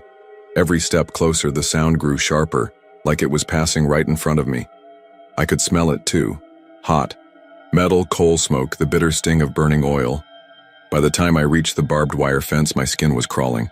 I gripped the top strand, felt the vibration humming through it, sharp enough to buzz in my teeth. And then it was there. The train, only. It wasn't whole. The engine came first. Black iron and rivets shining wet in the moonlight. I saw the wheels, turning, but they threw no sparks, no dust. Just motion without weight. Behind it, car after car rattled by. Wooden coaches with cracked windows, people pressed against the glass. Their faces pale, blurred, like photographs left out in the rain. Some looked right at me. Their mouths opened, but no sound came out, just a static hiss that raised the hair on my arms.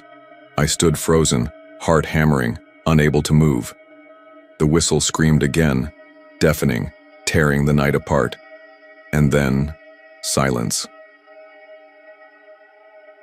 The train was gone. No lights, no smoke, no sound. Just the empty, rust-choked rails stretching into the dark. I must have stood there for minutes, gripping that fence, shaking. June Bug barked once, high, panicked, and bolted back toward the house. When I finally turned to follow, I noticed something. The dirt beneath my bare feet was pressed down in long, narrow grooves. 2 perfect tracks carved fresh into the road. Steel tracks. I didn't sleep the rest of that night. Didn't sleep much for weeks after. I thought maybe I'd lost my mind. Maybe I dreamed it standing up. But the next day, when the sun was out and I could pretend things were normal, I walked back down to the fence. The grooves were still there. They ran parallel with the old rails, cutting deep into the earth as though something impossibly heavy had rolled through in the night. I never told many folks about it, though some probably guessed when I broke my lease and moved closer to town. Couldn't stand being out there alone, listening for that whistle every time the clock crept past 3. And yet even now, 30 years later, I hear it some nights when I visit family in Yoakum. Always at 3:17 a.m., faint and far off. A whistle carried on the mesquite wind. If you don't believe me, go stand by those tracks on a still October night. But don't stay long, because once you've seen those faces in the windows, once you've heard that train, you don't ever stop hearing it.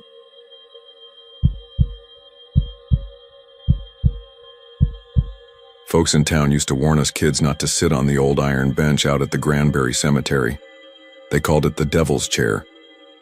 I always thought it was just one of those things old people said to keep us out of trouble, like don't whistle at night or you'll call the snakes, or don't go swimming after sundown or you'll cramp and drown. But that bench, it's real. And I sat on it. I was 21 that fall, working nights at a little gas station off Pearl Street. It was one of those self-serve places with one lonely pump and a Coke machine that froze cans half the time. I'd finish around 11, and if I wasn't headed home to my apartment by the Brazos, I'd ride around Granbury in my beat-up '82 Silverado, just killing time. Granbury wasn't half the tourist spot it is now. Back then, the square still had that sleepy courthouse charm, the kind where the street lamps buzzed louder than the traffic. Nights were quieter too, except for the trains rolling through and the cicadas humming like they owned the dark. It was cool that night, low 60s maybe, a little breeze coming off the lake, clear sky, stars everywhere, and I wasn't tired. I drove past the square, down Houston Street, and for whatever reason, my truck ended up idling in front of the cemetery. Gates. Everybody in Granbury knew the stories. Some swore the bench had been dragged there from an old churchyard. Others said it wasn't a bench at all, just a piece of wrought iron fencing bent into shape by lightning. Truth was, it sat crooked on a patch of bare dirt between two oak trees, rust spreading across the backrest like dried blood. I don't know why I pulled in. Maybe it was boredom. Maybe I wanted to prove something to myself. I parked under one of those dim yellow lamps that flickered like it was running out of juice. Crickets cut off all at once as I stepped past the gate, like they knew better than me. Gravel popped under my boots while I walked, hands shoved deep in my jacket. The bench wasn't far, 30 yards in maybe. I could see it under the oaks, catching just enough moonlight to shine in patches. My chest felt tight like I'd sprinted uphill, but I told myself it was just nerves. I sat down. The iron was colder than I expected, biting straight through my jeans. I leaned back, looking up through the branches, telling myself, see? Nothing, just a damn bench, but the quiet didn't feel right. No wind in the leaves, no bugs, not even the far-off hum of 377 where semis usually groaned along at night. It was like someone had shut the sound off on the world. Then, under my legs, the iron shuddered, just once, like something heavy had leaned against it. I should have gotten up then, but I didn't. Instead, I sat there stiff as a fence post, ears straining. I thought maybe it was a truck rolling by on the highway, but the bench trembled again, softer this time, like it was breathing. And then came the smell. You ever turn over a wet log and get that sour, moldy stink? It was like that, only sharper, metallic, blood and soil. It seeped up around me so strong I gagged. I stood quick, but the air didn't clear. I swear it clung to me, like my jacket had soaked it in. I backed off a few paces, muttering to myself like an idiot.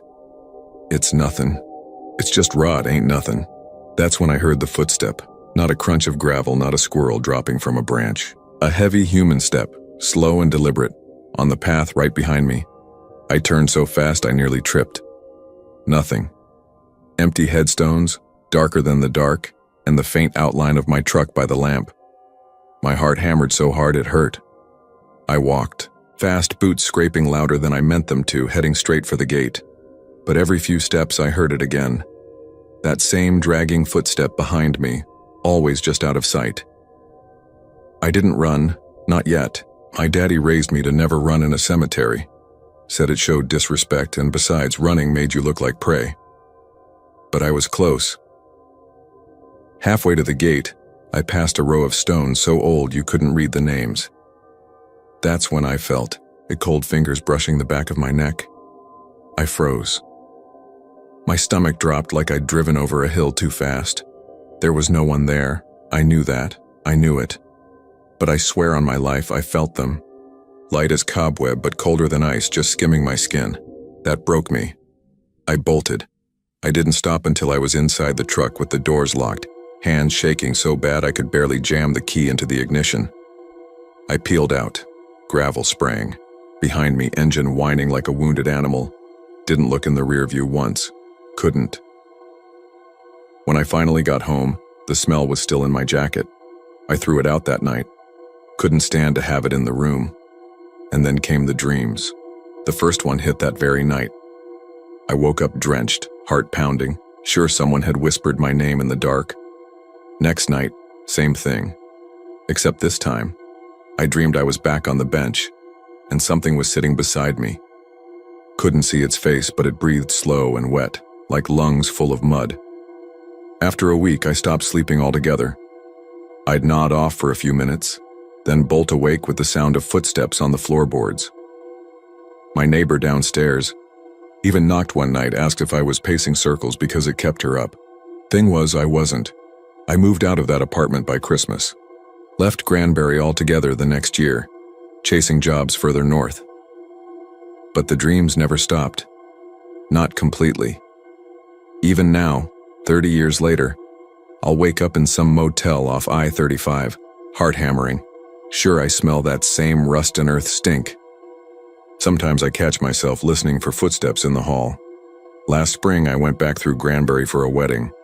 I swore I wouldn't, but late one night after the reception, I drove past the cemetery. The bench was still there, and in the moonlight, I swear it looked wet, like something had just climbed up out of the dirt and sat down to wait. I've tried every way I know to shake it, prayers, whiskey, long miles on the road, but I can't. Maybe I left part of myself on that chair. Maybe something followed me off it. All I know is this.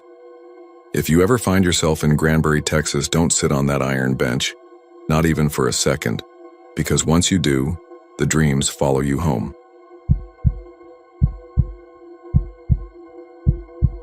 I used to work the overnight shift as a security guard downtown, right off Alamo Plaza.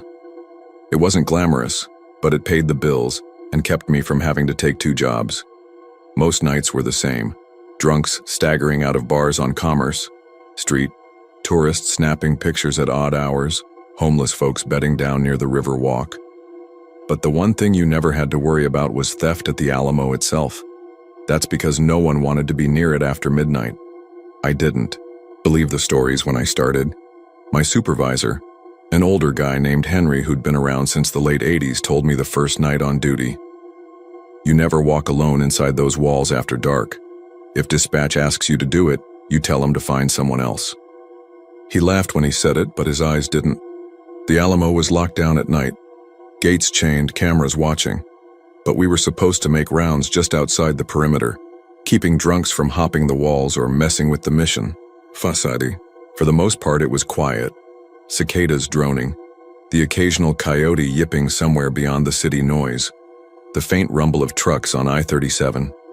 San Antonio heat lingers even in October, and I'd feel sweat gathering under my collar as I paced by the stone walls, flashlight in hand. The first odd thing happened maybe 2 weeks into the job. It was around 3 a.m., dead quiet except for the hum of the soda machines across the plaza. I heard boots. Not sneakers, not dress shoes. Boots. They had that heavy, hollow thud against the flagstone like someone marching in step. I swung my light toward the sound. Nobody, just the limestone wall, its surface pale and rough, catching the beam. The boots stopped when my light landed there. Told myself it was echo, maybe someone walking blocks away. But the sound had been right there with me. After that, it was little things. A shadow crossing just ahead of me when no one else was out. A whiff of black powder, sharp and bitter, that made me think of fireworks on the 4th of July. But the plaza was empty. Once I heard whispered Spanish, low and frantic like men giving orders. When I turned, the whisper cut off, leaving only the buzz of the street lamp. The night that broke me came about 6 months in.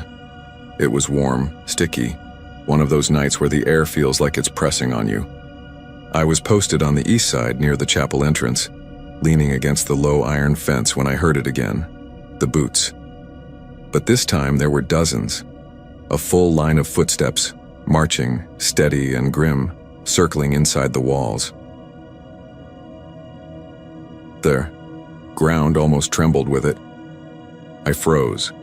My radio hissed softly at my hip, the kind of static you get when someone's about to key in. But no one spoke. I thought, I'm not going in there. I don't care what happens. But the sound pulled me. Closer, like it was daring me. My mouth was dry as sand when I unclipped the chain and pushed the gate open. The inside of the plaza was darker than it should have been. The lamps on the street didn't seem to reach past the walls. I stepped onto the stone, and the temperature dropped like someone had opened a freezer door. My skin prickled and my breath came out in fog. In October in San Antonio, that's not right. I followed the sound toward the chapel. The marching had slowed like men shifting position, forming ranks. My boots scuffed against the stone, loud, compared to the silence between steps. Then, just as I reached the old wooden doors, everything stopped. The air went still. The cicadas outside cut off all at once, and that's when I saw it, pressed into the dust by the chapel doors. A boot print. Not like mine, not like any modern tread. It was worn smooth, narrow at the heel, wide at the toe. The kind of print you'd expect from an 1800s military boot. The problem was it was fresh. The dust was pushed out sharp around the edges, as if someone had just stepped there seconds before I raised my light. I backed out slowly, heart pounding, every nerve screaming not to turn my back. When I finally latched the gate and stepped into the streetlight glow, I realized my radio had been keyed the whole time. A voice, raspy low, crackled through. Not dispatch, not anyone I knew. It said something in Spanish, quick and hard. I didn't catch the words. Then it cut out. I didn't last long after that. Told Henry I was done with nights at the Alamo. He didn't argue, just gave me a look. That said, you finally got your proof. Even now, if I drive past after midnight, I'll roll my windows up and turn the music loud. Because every guard that's been there long enough knows, those men never stopped fighting. And some nights, if you stand too close to the wall, you'll hear them still. Marching, waiting, guarding something that won't ever rest. I'll never forget the first time I heard the name El Muerto. I was a boy then, sitting on the tailgate of my uncle's old Ford out past Encino. Him nursing a Lone Star while I gnawed on beef jerky, cicadas rattling the night wide open. He told it like a warning more than a story, about the headless bandit strung up by rangers, body set on a horse and sent into the thorn country, a lantern tied to the saddle horn. Folks said he still rode the brush when the moon was thin, looking for the head he'd lost. That was one of those tales you shrug off as a kid. South Texas has 1,000 of them. Phantoms on lonely roads, women in white by dry creek beds, cow skulls that whisper your name in the mesquite wind. You hear them enough, they blur into the same campfire smoke. But I swear to God, what I'm about to tell you wasn't smoke. I saw something that October night in '87, and it has sat heavy on me ever since. I was 24, working as a fence rider on a spread west of Falfurrias, South Brooks County. Not much out there but sand, cactus, and thorn scrub. Guajillo, mesquite, prickly pear. Nights stretch wide and mean. So quiet the hum of 281 miles away feels like a whisper. Ranch life runs by routine. Fix fence, doctor cattle, eat, sleep. The kind of rhythm that dulls you. That night I was driving home from Fremont, old Chevy pickup rattling at 60, windows down to fight the stubborn heat. October's supposed to cool, but down here it clings on, 80 degrees even at midnight. Humidity like wet wool. The radio fizzled between Tejano and AM static.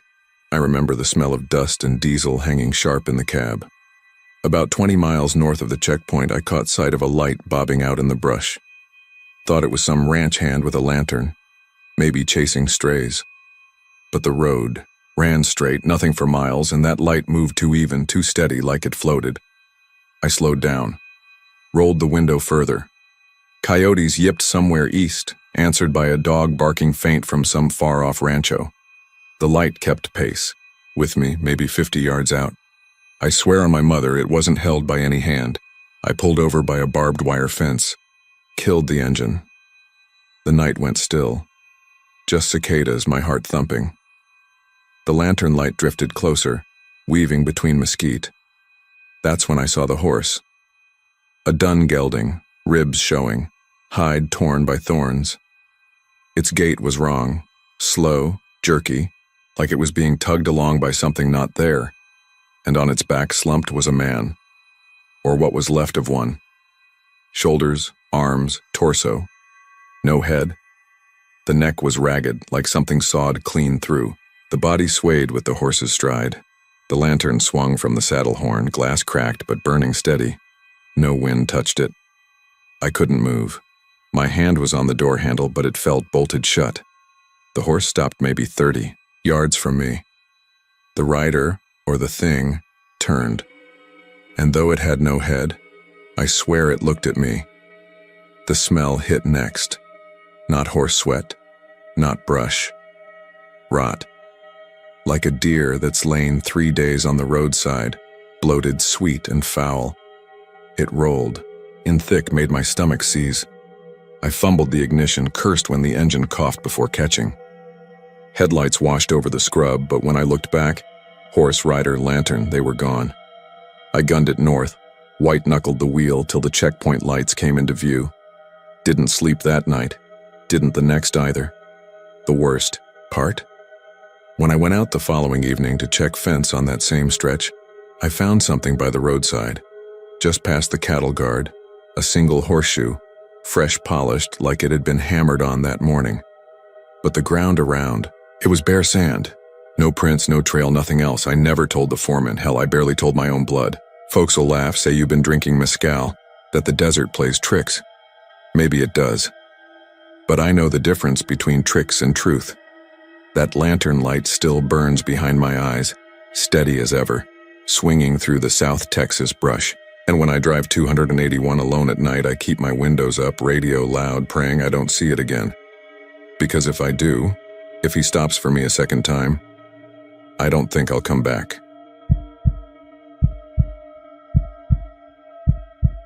I still can't stand the sound of running water at night. A faucet, a gutter, even the slow trickle of a neighbor's sprinkler, it'll knot my stomach.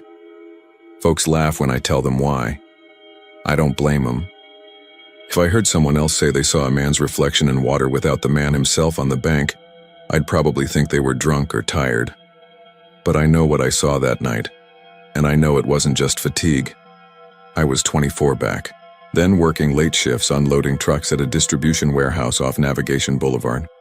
The pay was crap, the hours worse, but it covered rent for the duplex I shared with my buddy Vince near the East End. My shift usually ended around 11:30. I'd cut through the side streets and cross the Harrisburg underpass to shave off time, even though it meant walking right by the bayou. Now, anyone who grew up in Houston knows that bayous don't look like the pretty creeks you see in postcards. They're brown, sluggish, mosquito-choked canals lined with half-rotted retaining walls. The smell alone, like wet earth and sour sewage, could turn your stomach. But I didn't mind. I'd grown up around them. Besides, it was the fastest way home.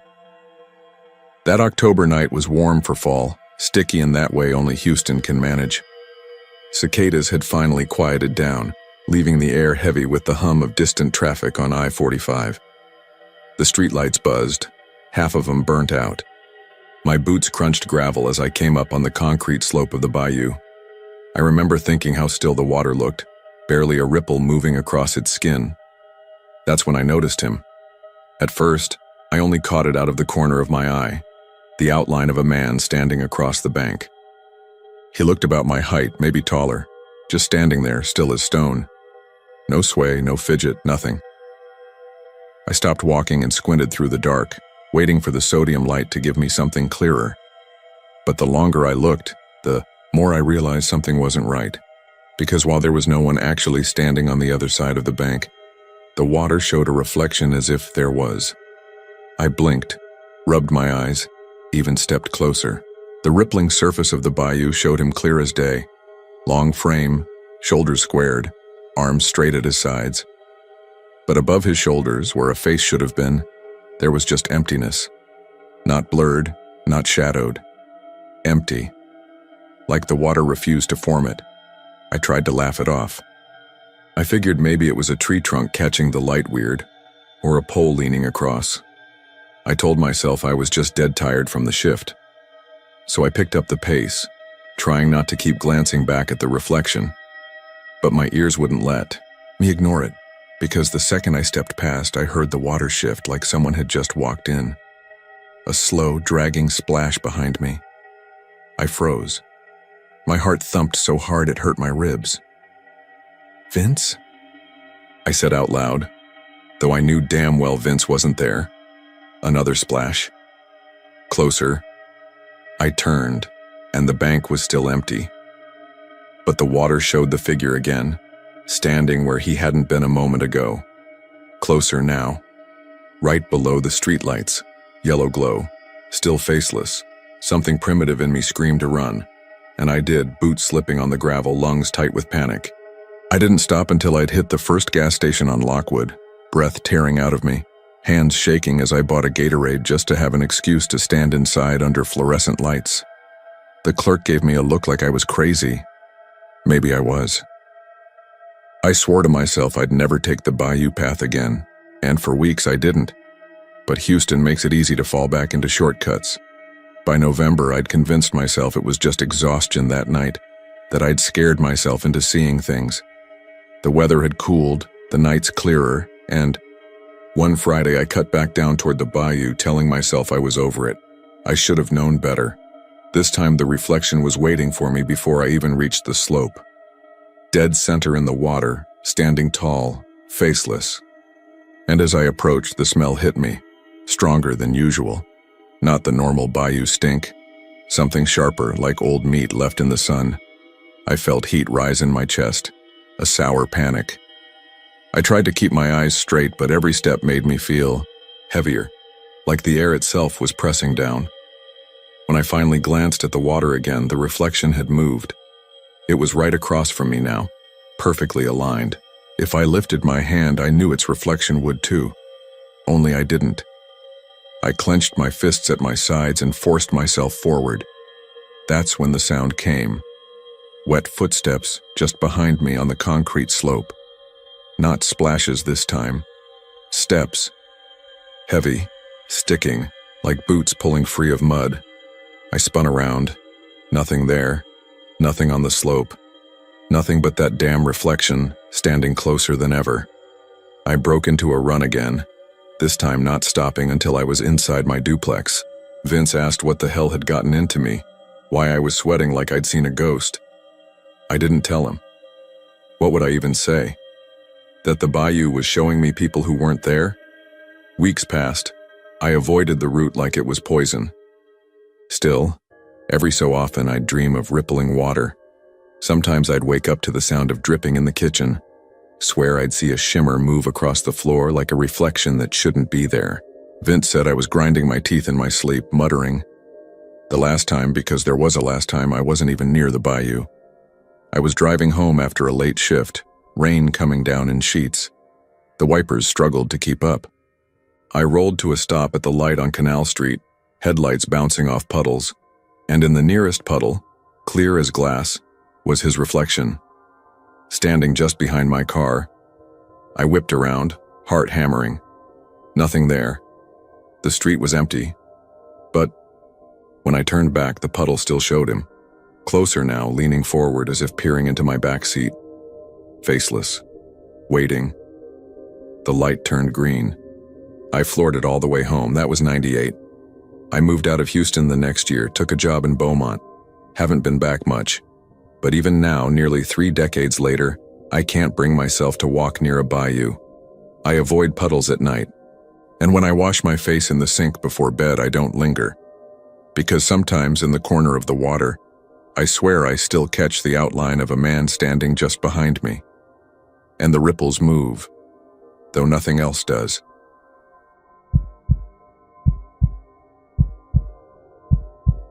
The first wrong thing about Old Ward Elementary isn't the broken windows or the sag in its brick shoulders.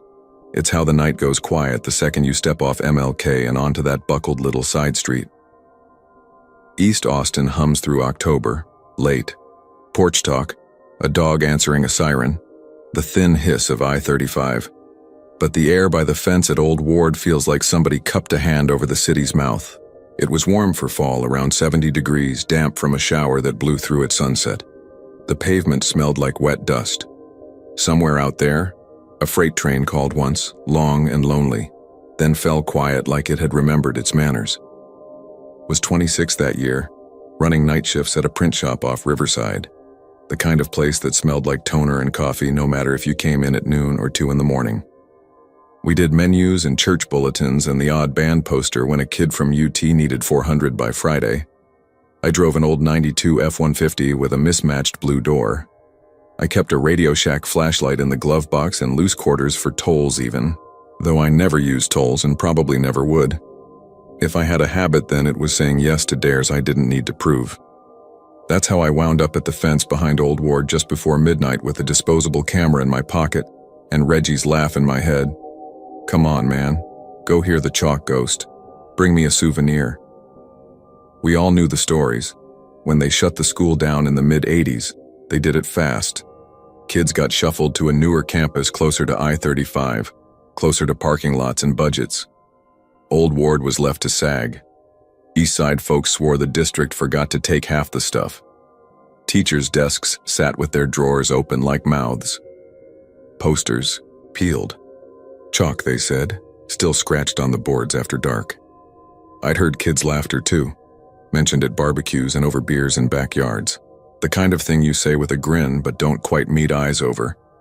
A section of chain link had bent up from the bottom for years, the metal white with rust. I laid on my side and pulled myself under. The fence left a thin line of orange on my jacket. The grass past it came up to my calves, full of burrs. When I straightened, the building looked bigger than it ever had from the street, square and heavy with its windows like tired eyes. A couple panes were busted. The empty rectangles showed a charcoal dark inside, darker than the courtyard, darker than it should have been. I stood there a long minute, looking at the door I'd already told myself I had to go through. If you want to know why I opened it, I'll tell you. Pride. That's all. Pride, and the little twist of meanness a long shift puts in your shoulders. I pressed the bar and the door gave. The metal shuddered with a low groan that ran the hallway like a dog down tile and died somewhere in the gym. The smell hit me. Mildew, old paper, a chalk bitter dry that sat on the back of my tongue. I clicked the mag light on and the beam cut a narrow path down the main hall. The bulletin boards on either side held pinned ghosts of fall cutouts, turkeys colored with crayon oil, leaves curling brown at the edges. There was a school map near, the office, corners unpeeling, with arrows pointing to places I already knew by feel. Cafeteria, nurse's room, the library with its low shelves, the gym. You could picture the traffic of little bodies moving through here, turning left for their teachers, clustering around a drinking fountain, eyes dirty with play. I took one step, then two, the soles of my boots rasping grit. The building answered, with a settling creak somewhere far away, the tired bones of it shifting after a humid day. I'm not saying I wasn't scared. I'm saying I used words for the noises. Pipes, I told myself. Wind. A squirrel. Words are a kind of flashlight if you keep them pointed ahead. What I heard next didn't have a good word. It came light and quick from down the hallway, around the bend, past the glass case where awards still stood like relics. A bright sound, feathered with echo. I froze, the beam trembling just a little as my hand went tight. The sound came again, a cluster of it, rising and falling, children laughing. Not a scream, not a shriek, no panicked edge, just that giggle hiss you hear when a teacher steps out and somebody throws a paper ball or whispers a joke. It slid across the tile. I felt it on my neck like a draft. Reggie? I said it out loud without meaning to. You in here? It stopped. Of course it did. Of course it was just some other fool with a flashlight or a weird bounce from the road, or something that would explain itself if I kept moving. The beam cut on, left, then right. No one stood there. A second later, the building shifted again, old wood in the ceiling expanding or remembering, and I felt stupid. So I kept walking. because leaving would have meant backing away from nothing in particular. And pride, there it is again, will make you do a lot of dumb forward things. I passed the nurse's office with its pillow flattened like a forgotten cake. The room still had a roll of that thin, crinkly paper you pull down over the vinyl. It had yellowed toward butter. The door beyond it read, Ms. Ramos, 3rd. The tape holding the paper label had dried and curled. I swept the light in and caught my own breath at the sudden sight of 30 desks still arranged in pairs, little chairs tucked in like sleeping animals. At the front, a chalkboard. 2 words in an adult hand, big and simple. Be quiet. The chalk lay snapped on the tray, a thin line of dust under it as if it had been pushed and caught and kept going till it broke. I listened so hard I could hear the bloodstream sound in my ears. There was nothing for a long few seconds. I can't tell you how I knew there'd be more. I just knew the way you know a train's about to blow its horn, scratch, sharp in the air, just behind me, like a match strike. Not on the board I watched. The sound came from the hallway I had just cleared with my light. I turned quick enough to make the beam jitter. The hall looked empty in that long, sick way that hallways do after midnight. It's like the dark is saran-wrapped over everything you know. Hey, I called, and heard how thin it sounded. The word bounced back small. My thumb found the flashlight's barrel seam and dug in. 3 more little scrapes, close together. Not nails, not wood. The distinct dry bite of chalk against slate. I took 2 steps into the hall, light up and something banged, metal on metal, farther away. The sound of a door's push bar popping, bouncing once. I flinched sideways, then laughed out loud, the kind of noise that doesn't belong to humor at all. The laugh helped. I pictured some middle schooler peeling out from the other side and sprinting to tell their friends they'd scared off a grown man. The picture was nice. It didn't feel true. I told myself to go to the gym, get the wide space under me, less shadow. The double door stood down at the end of the hall with the little wire-meshed panes like 2 shut eyes. I pushed them and stepped into a room that smelled like varnish and cold dust. The mag light found the floor, warped in long waves from years of humidity, and the basketball hoops without nets, rust-making lacework of what was left. My light floated up and caught the outline of a banner still hanging along the far wall. You can do it, Ward Wildcats. The exclamation mark had drooped and gone half loose. Something thunked off to my right, a hollow rubber sound. A memory entered my body before it entered my ears. PE class and the red ball, the sting of it against shins and forearms, and the way the room seemed all echo and squeak. There, at half court, a red rubber dodgeball lay rocking. I hadn't seen it when I came in. I stood still as a survey stake and watched the ball through a thin rain of dust motes. It rocked less and less then as the air in the gym settled, rolled slow and steady. It took a clean line, like a kid pushing it with 1 foot. Every time the beam of my light shifted, the ball went darker red, then lighter. It rolled and rolled, until it disappeared under the dark gut of the bleachers. I wanted to blame the floor, gravity, something, but the ball hadn't wobbled over warps. It hadn't snagged a splinter. The movement had been guided. Even writing it down now, years later, I hate the word guided. It makes things too simple, but that's what it looked like. On the floor between me and the bleachers, faint as if stepped in ash, were prints, bare, small, toe marks soft as thumbprints.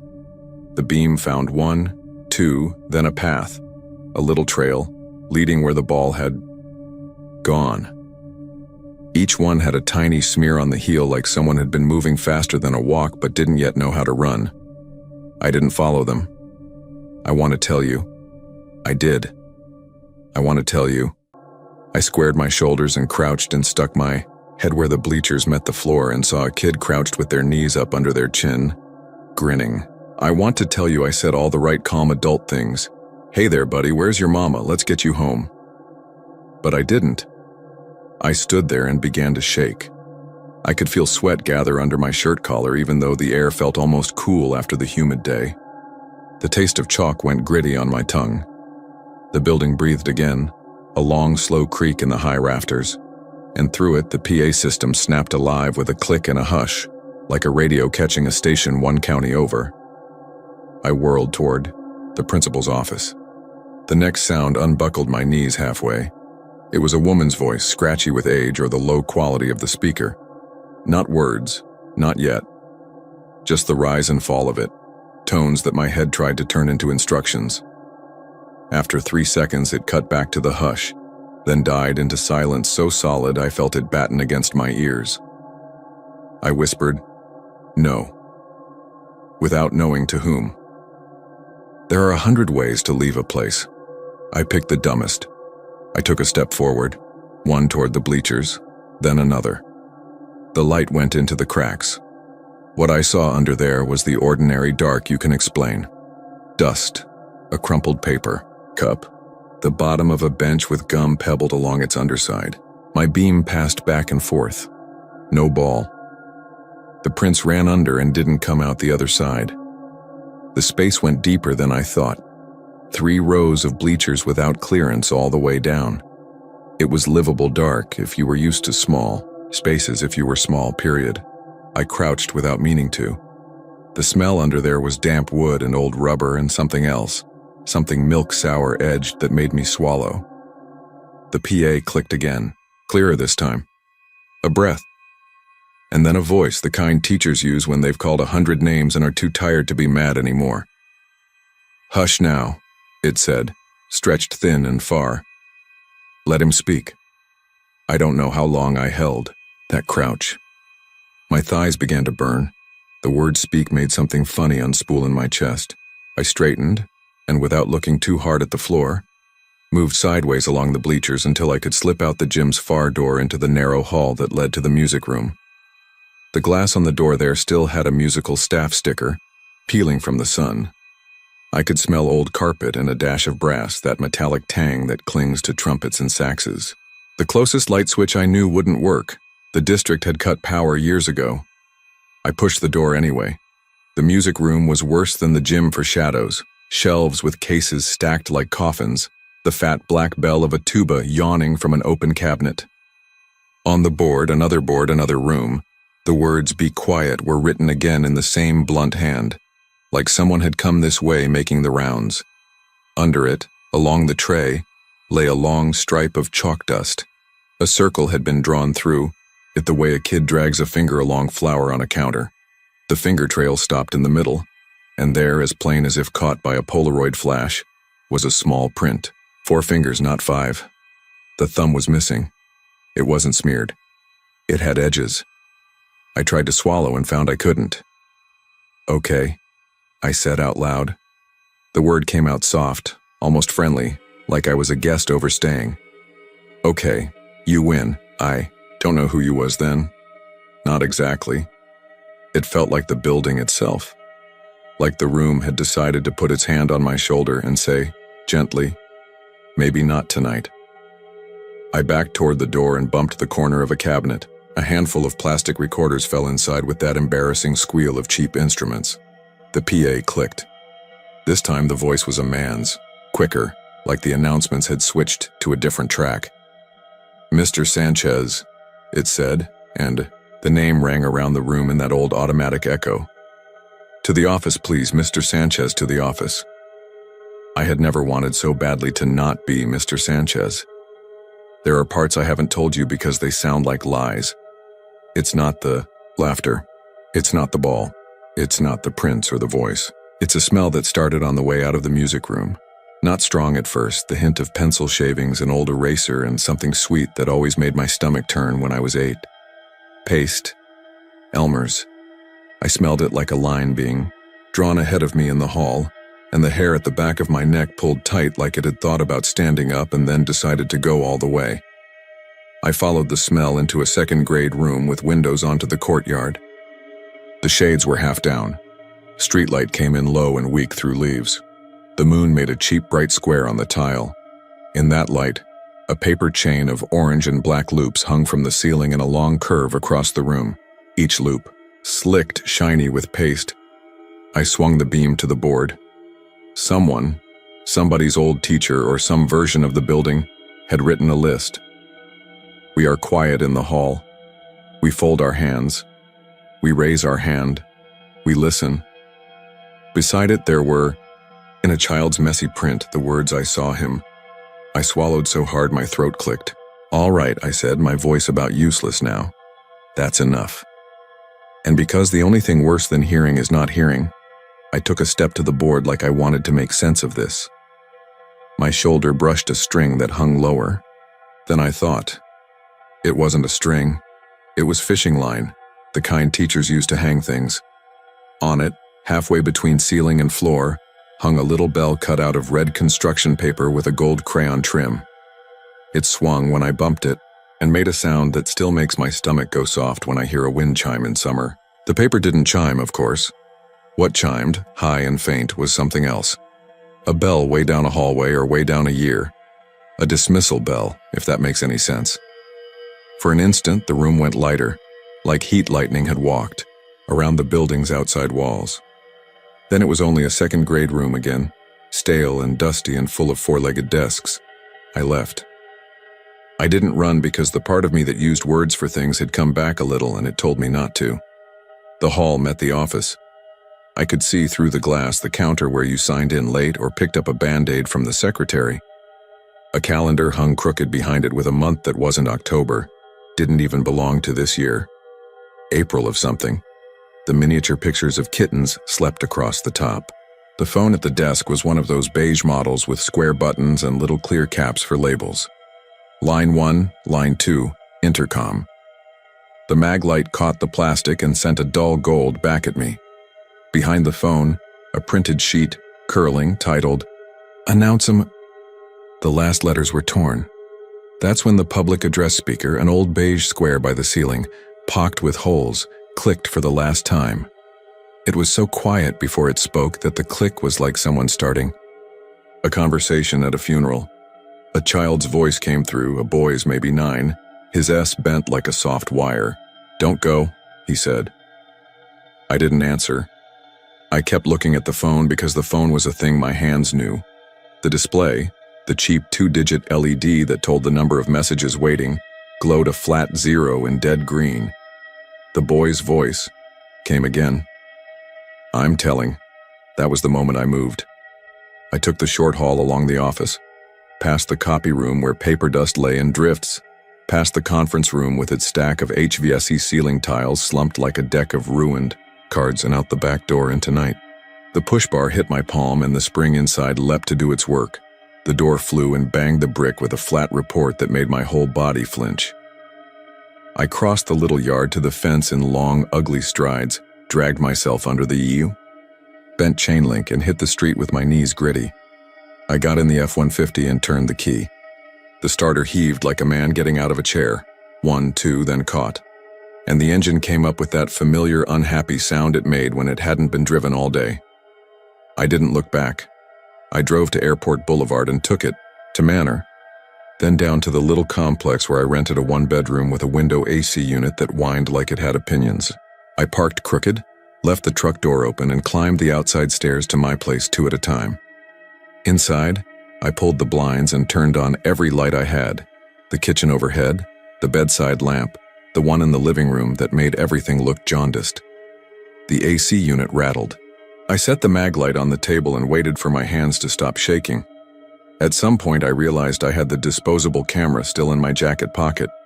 I set it on the table and stared at it like a dog stares at a hand that might be about to throw something. I didn't touch it. Not that night. Do you know how long a night is when you've run out of words for things? There are no clocks after midnight, only minutes with different flavors. I fixed on a thought and left it open in my head. Kids laughing. Not one kid. A small chorus. Like when a teacher goes down the hall to ask for scissors from Ms. Flores, and you feel that fizzy run of freedom. Laughter like that, the clean, cruel kind kids have before they learn to watch themselves. Sometime after 2, when bars spit out their drunks and the road got loud for a while, then quiet, my telephone rang. Not the cell. I didn't have one then. The apartment's beige wall phone, the one with the little caller ID and a separate plastic unit Reggie had convinced me to buy at Radio Shack. It let out one bright, utterly ordinary ring, then another. I stared at it. On the third ring, I set my hand on the cradle and lowered it. The display showed a number I didn't know, 512 something that could have been a pizza place or a church or the city of Austin. I picked up on the fourth ring with a voice that sounded like gravel shaking in a jar. Hello? 2 seconds of air, the whisper of open line, then a little burst of crowd noise like a room full of low voices very far away. Then nothing. Hello? I said again, angry this time, because you can be furious and afraid at the same time. Who is this? The line filled, soft, not loud, with a long hiss of breath, and then 3 syllables that didn't know which order they wanted. It was a child trying to make a word. The child failed. The line clicked. The dial tone returned like everything that happened before it didn't. I set the phone back very carefully. The caller ID, dumb little thing that it was, didn't have a name, just the number. I wrote it on the back of a coupon with a ballpoint pen. I didn't know what good it would do. I just needed to write something in my own hand. At sunrise, when the sky turned that pale Austin gray blue, I went to H-E-B on 7th and bought coffee filters and eggs and more film like I needed to refill a box that was already full. I took the disposable to the 1-hour photo at the Walgreens by Manor, the one near the old Muller Airport where planes still came in slow and low. The kid behind the counter told me to come back before lunch. I killed time at a Whataburger, with a steaming paper cup and the UT students yawning around me in burnt orange hoodies. When I went back, the same kid handed me a folding envelope with my prints and said nothing in either direction that meant anything. Most of the photos were what you'd expect. Flash, bouncing off dirt, my hand ruining a corner, ceilings. A blur, that might have been paper chains. A seat in the music room. But one made me stop in the Walgreens aisle like I'd been pushed. It was the picture of the board in Ms. Ramos's room. I knew I had framed it quick and dirty, hoping to prove to myself I'd seen a grown-up's hand write the words nothing more. In the photo, the words, "Be quiet," looked almost harmless. What wasn't harmless was the white line of chalk dust on the tray. Through its center, a darker streak where a finger had pulled, cut the dust into 2 shores. And over the tray, not resting on it, not lying between it and the little groove, hung a stub of chalk, in air. I can't explain it better than to say it looked like someone had held it there during the exposure and vanished by the time the film made up its mind.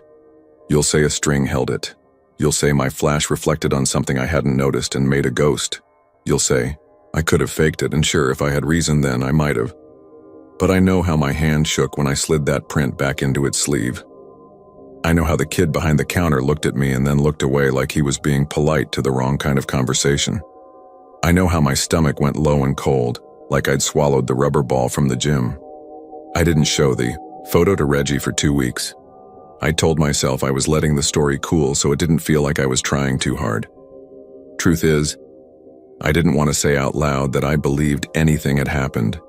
Belief dresses things in new clothes. I didn't want to see old Ward in church shoes. When I finally took the envelope to work and slid the one print across the table by the cutter, Reggie leaned down and gave a short laugh the way you do when you think you're about to be mad at someone for wasting your time. Then he stopped. The laugh ran out and hit a wall. Hell, he said. And that was all. Yeah, I told him. You hung it on a string, he said after a moment, not like he believed it, but like he needed the words in the room. He tapped the picture with a finger I wanted to slap away. You can't just... He looked up at me and found I had nothing to give him. Okay, he said and slid it back. Okay, I hate this. In the spring that followed, some group down at the district said they were going to stabilize the old building. The word hit the paper and old alumni mamas and grandmamas wrote letters. Some said tear it down, some said fix it. No one said leave it alone the way it wanted to be left alone. For a few days, a crew went in and dragged out metal shelves and rolled up maps and a mess of rotted foam mats. A woman with a clipboard stood by the fence and squinted toward the roofline. I drove by once and felt like I was watching a body being moved from one gurney to the next. Then the money went where money goes and the crew left and the building took a long, dusty breath and sagged deeper into itself. At night, sometimes, when the air hung wet and the AC couldn't keep up, I'd wake to a soft thump like a ball dropped from a child's hand onto old wood. 3 times in a row. A little pause.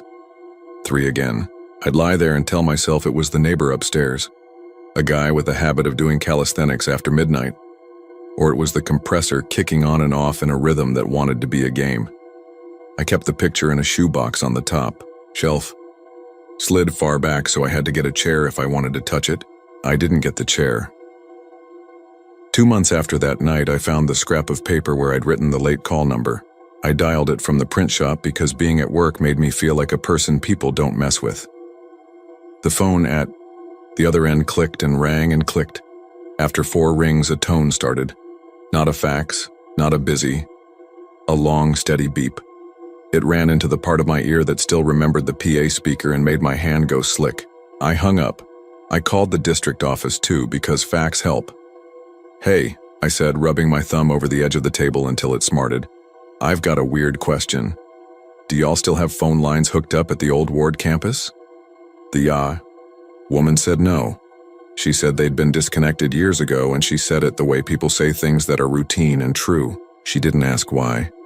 I didn't tell her. By next October, another rain came and went, and the grass around the fence got higher. I drove by sometimes after a late Whataburger run. The building did its old magic trick where it swallowed the street's noise and handed it back as silence. I parked once and sat with the truck idling and watched the windows. No shape moved. I don't know if I wanted it to or didn't. You want a moral, maybe. You want a why. Ghost stories told straight don't give you that because life doesn't. I think about teachers leaving in a hurry, moving kids in public buses or old blue school ones down to the new place, promising they'll be back for the rest. Come get your things Monday. How long was that Monday supposed to be? I think about a kid who missed his ride. A boy who went quiet or got sent to the office for showing out and stood there with his hands folded, waiting to be told what to do next. I think about the way laughter hangs in a room after the bell and how sound lingers when heat does. I think about chalk, how it bites, how it breaks, how dust never entirely leaves your fingers. I haven't been back inside Old Ward. That isn't to say I never dreamed about it in a way that felt like going. In one, I walked the hall and the floor was the color of eraser shavings, pink and crumbly and soft under my boots. In another, I stood in the gym, and the bleachers folded themselves out and in, breathing. Dreams, sure. Not evidence. Not proof. Proof is the photograph in the shoebox. Proof is the thump I hear some nights when the AC shudders awake, 3 and 3, and I remember the way the ball rolled without wobbling. Proof is that I can take you to the exact tile where I saw those small bare prints smudged ashlight across the floor, even though a decade and change have put different numbers in my phone. I moved away from that apartment off Manor. I moved across town and then out to a rental where the mesquite hums different, where the coyotes call through the greenbelt sometimes and the dogs answer, where I never hear train horns at night, only the highway's low C and the long evening choir of crickets. Sometimes at the grocery store I'll see a beige plastic phone like the one in the old ward office sitting in a bin for $2, and I'll stop and look down at it and expect the small green 0 to glow. It never does. It's just plastic. That should help. It doesn't. 2 years ago I ran into an older man at a church potluck in Del Valle. He wore one of those caps with a union patch and could cut a brisket so straight you'd swear by it. We were sitting under the awning with paper plates on our knees and he asked where I'd gone to school. I told him Riverside for a while, a bit of time out in Bastrop when Mama moved us to my aunt's, and he said, I taught 5th grade at Ward back before they shut it. You ever hear the racket that place makes at night? I looked at his hands. Brown from the sun, a little tremor in the right thumb. I thought of how chalk sits in the groove of the nail if you don't wash right. Away. I heard something, I said. It was the safest way to put it. He nodded, slow like memory takes a minute to unbox. Me too, he said. Not when I worked there, later, after. Drove by and swore I caught him doing announcements. I figured I was losing my gourd. He took a forkful of slaw, grimaced like he'd expected worse. Sometimes places do not like to be unremembered. We finished our plates. He cut another line of brisket and set it soft on my bread like a kindness. Neither of us said the word ghosts. Neither of us said kids. The church ladies called us in to help move tables, and we did, and that was the end of it. Last month, now I'm getting to the part I should probably keep, my niece came over with a handmade picture book from school. She's in second grade, all elbows, gap-toothed, a dangerous amount of curiosity in a small body. The book had cut and paste, pages, construction paper covers, glitter grit in the crease. She wanted to read it out loud to me, and I said sure and settled in to be the audience. She turned the first page and I saw the looped teacher handwriting they learned to copy now, the kind that's so neat it looks like it could sit on a bulletin board forever and not wilt. It said, "We are quiet in the hall." Next line, "We fold our hands." Next line, "We raise our hand." Next line, "We listen." I went cold, and my smile did the thing where it stays but leaves. She kept reading in that way kids do. All breath and earnest stumble, and when she reached the bottom, she said, matter of fact, "Our teacher says if you don't be quiet, you have to go see the principal, which is boring." "Boring's okay," I told her, and I meant it like a prayer. We finished the book and she ran off to play with the neighbor's little dog with a name too serious for its face. I sat at the table and looked at the line where glitter had taken hold along the side of my hand and thought about chalk.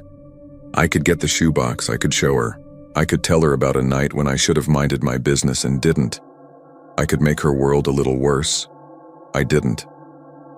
I stood and washed my hands and watched the glitter swim down the drain, and for a second, just 1 second before, it went. The way the light caught the flakes looked like dust turning in the beam of a flashlight in a dark room. Maybe this is all too much to have told you. Maybe it's not enough.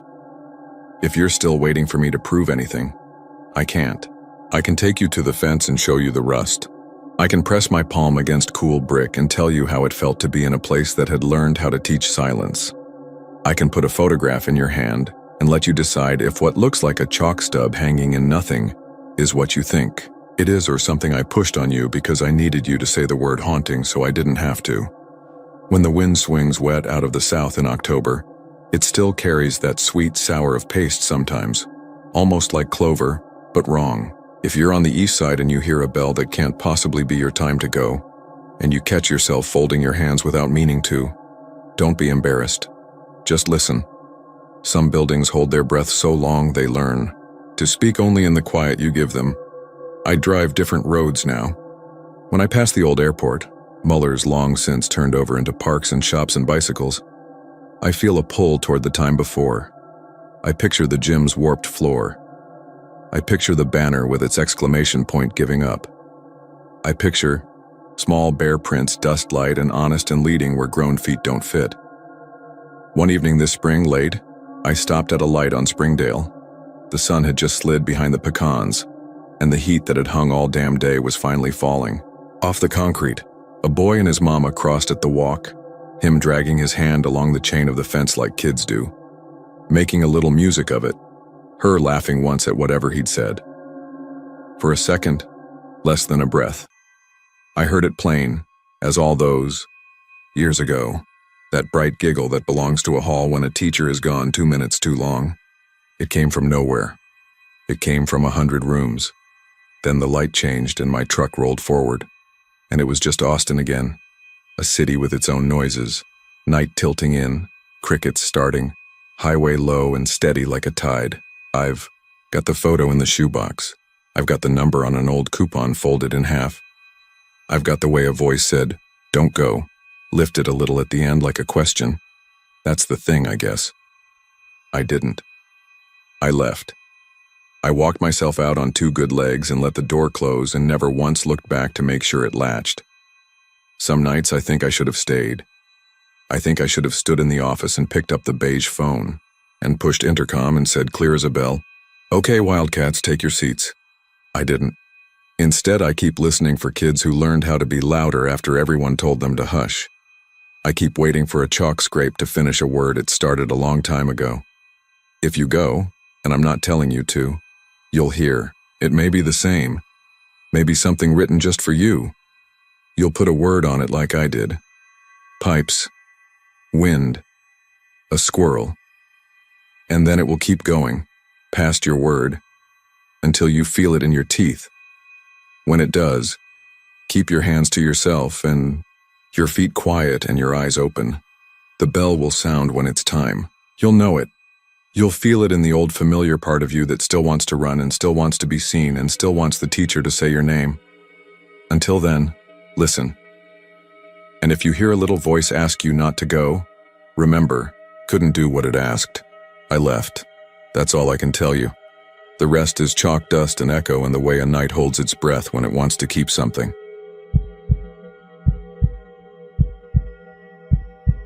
I still hear the strikes when the house settles. Clean, patient blows sinking into a vein that shouldn't be there anymore. It's a metronome for something I left under that desert sky, and I've learned not to talk about it except in the kind of company that doesn't laugh at ghosts. If you know the country east of Terlingua, you know how sound carries, how a single cough can roll a mile along dry arroyo walls, how a dropped wrench can ring off tin and disappear into the hum of the Chihuahuan night. That's why I noticed the pics. That's why I'm telling this like testimony, plain as I can manage before memory polishes it into something easy to ignore. I'd driven down from Alpine that afternoon, 80-some miles of two-lane on TX 118, passing the Border Patrol checkpoint and the white bluffs where the road kinks south and the sky opens like a lid coming off a pot. The high country smell of pine thinned out to creosote, dust, and hot rubber. You know the drill. Last service at Study Butte. Top off the tank by the Big Ben Motor Inn. Cheap coffee thick enough to stand a spoon in. A hand-lettered sign warning you about javelinas stealing tortillas from tailgates. I grabbed 2-gallon jugs of water, a pack of tortillas, a jar of peanut, butter, and a sack of oranges that would later taste like they'd been peeled with the spine of a pocket knife. I asked the cashier what the wind was doing along the river. "Tonight?" she said, half listening to a radio preacher fuzzing through a blown speaker. "Dead calm. Moon'll be big. Watch for hogs on River Road." I signed for a backcountry permit at Panther Junction. Those beige forms where you read the same caution 3 ways and initial twice that it's on you if something goes wrong. The ranger behind the desk was new, or trying to look new. He brightened when I said, "Mariscal." "You know the mercury's still in that dirt," he said, with the too casual tone of a man doing you a favor in case you're the kind who sues. "Don't camp on the tailings, don't kick red dust, don't breathe what you don't have to." He made a little joke about turning into a hatter and I pretended to smile. By 5 I was headed south on the blacktop, the sun already dragging, light off the Blackbrush and Lechuguilla. I took the turn onto River Road East, that washboard track a lot of folks think is the highway but isn't. 50-odd miles of caliche and sand skirting the Rio Grande, more silt than road after rains. It was dry that day. My Tacoma made it easy. The suspension has that old oil field give, and when you ease over the corrugations, the truck hums like distant machinery. The Chiso's cutouts did that moon mountain silhouette trick through the windshield, and the sky went the pale yellow you only get on clear October evenings. Foxes trotted the berms. A vulture held a thermal like a nailhead pinched between fingers.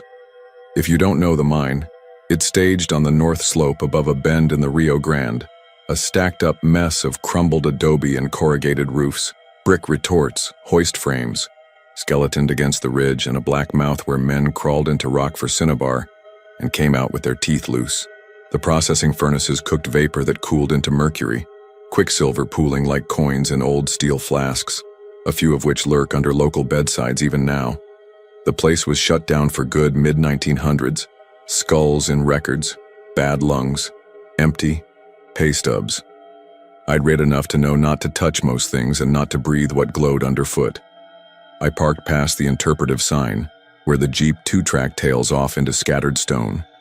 A border patrol unit had left pale tire ladders, earlier, easy to spot by the clean shoulders and the way they don't slow for rocks. I took my pack and walked in around twilight, the desert finding its nighttime shape. Ocotillo casting branched shadows like antlers, the gnarled mesquite bending with wind you couldn't feel. Somewhere across the river, A dog barked, and another. Dog answered in that lazy village rhythm you only hear from Bukias. Crickets ticked in the stems. Coyotes yipped to the south, short sentences, like gamblers agreeing on odds. I set my tent a good 200 yards from the old tailings, on a patch of hardpan where the soil ran tan-gray and lifeless. No footprints, no tire ruts.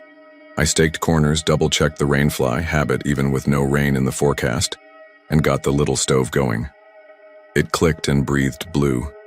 Tortilla, peanut butter, and orange. I ate sitting on the cooler and watched the eastern ridge go dark one slot at a time. The temperature slid out from under me. It's a neat trick the desert pulls in October. Oven door shut, then someone leaves the freezer open. I pulled on a flannel and read the paper map by headlamp, finger following all the small names. Solis, Tally, Black Gap, Madrid Falls 40. Miles and a world away. The moon shouldered up clean, almost full, big enough to throw your shadow down the arroyo like a lariat.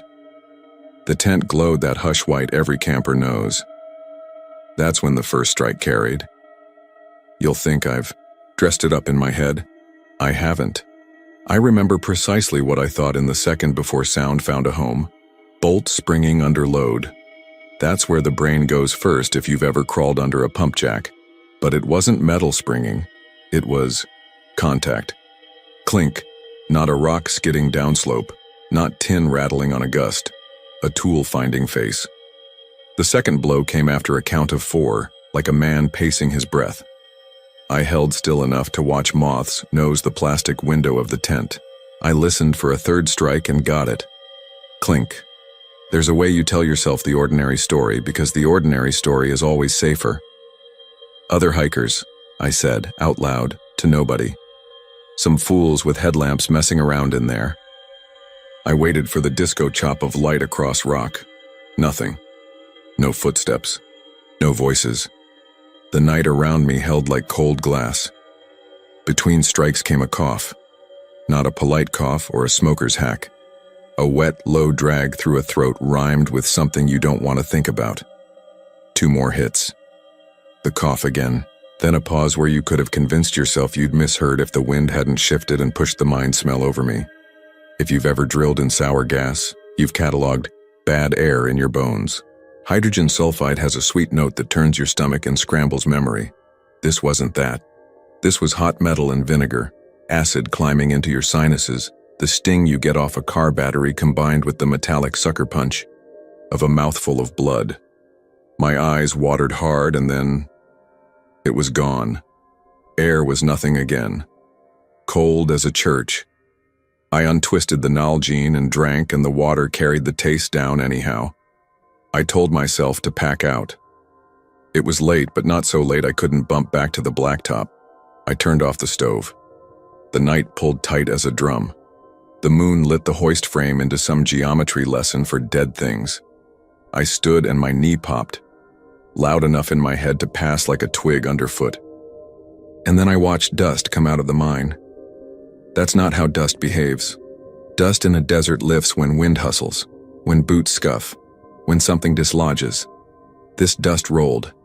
It poured out low, like smoke staying honest 10 inches off the ground, and it held its own shape without a breeze to help. Under the moon it picked up a red glow, nothing bright, just the suggestion of color, less than neon, more than rust. I could follow it with my headlamp, out from out its dark lip, over crushed rock around the corner of a retort wall, across the flat. It passed 20 yards to my left, a ribbon thinning and fattening as it went.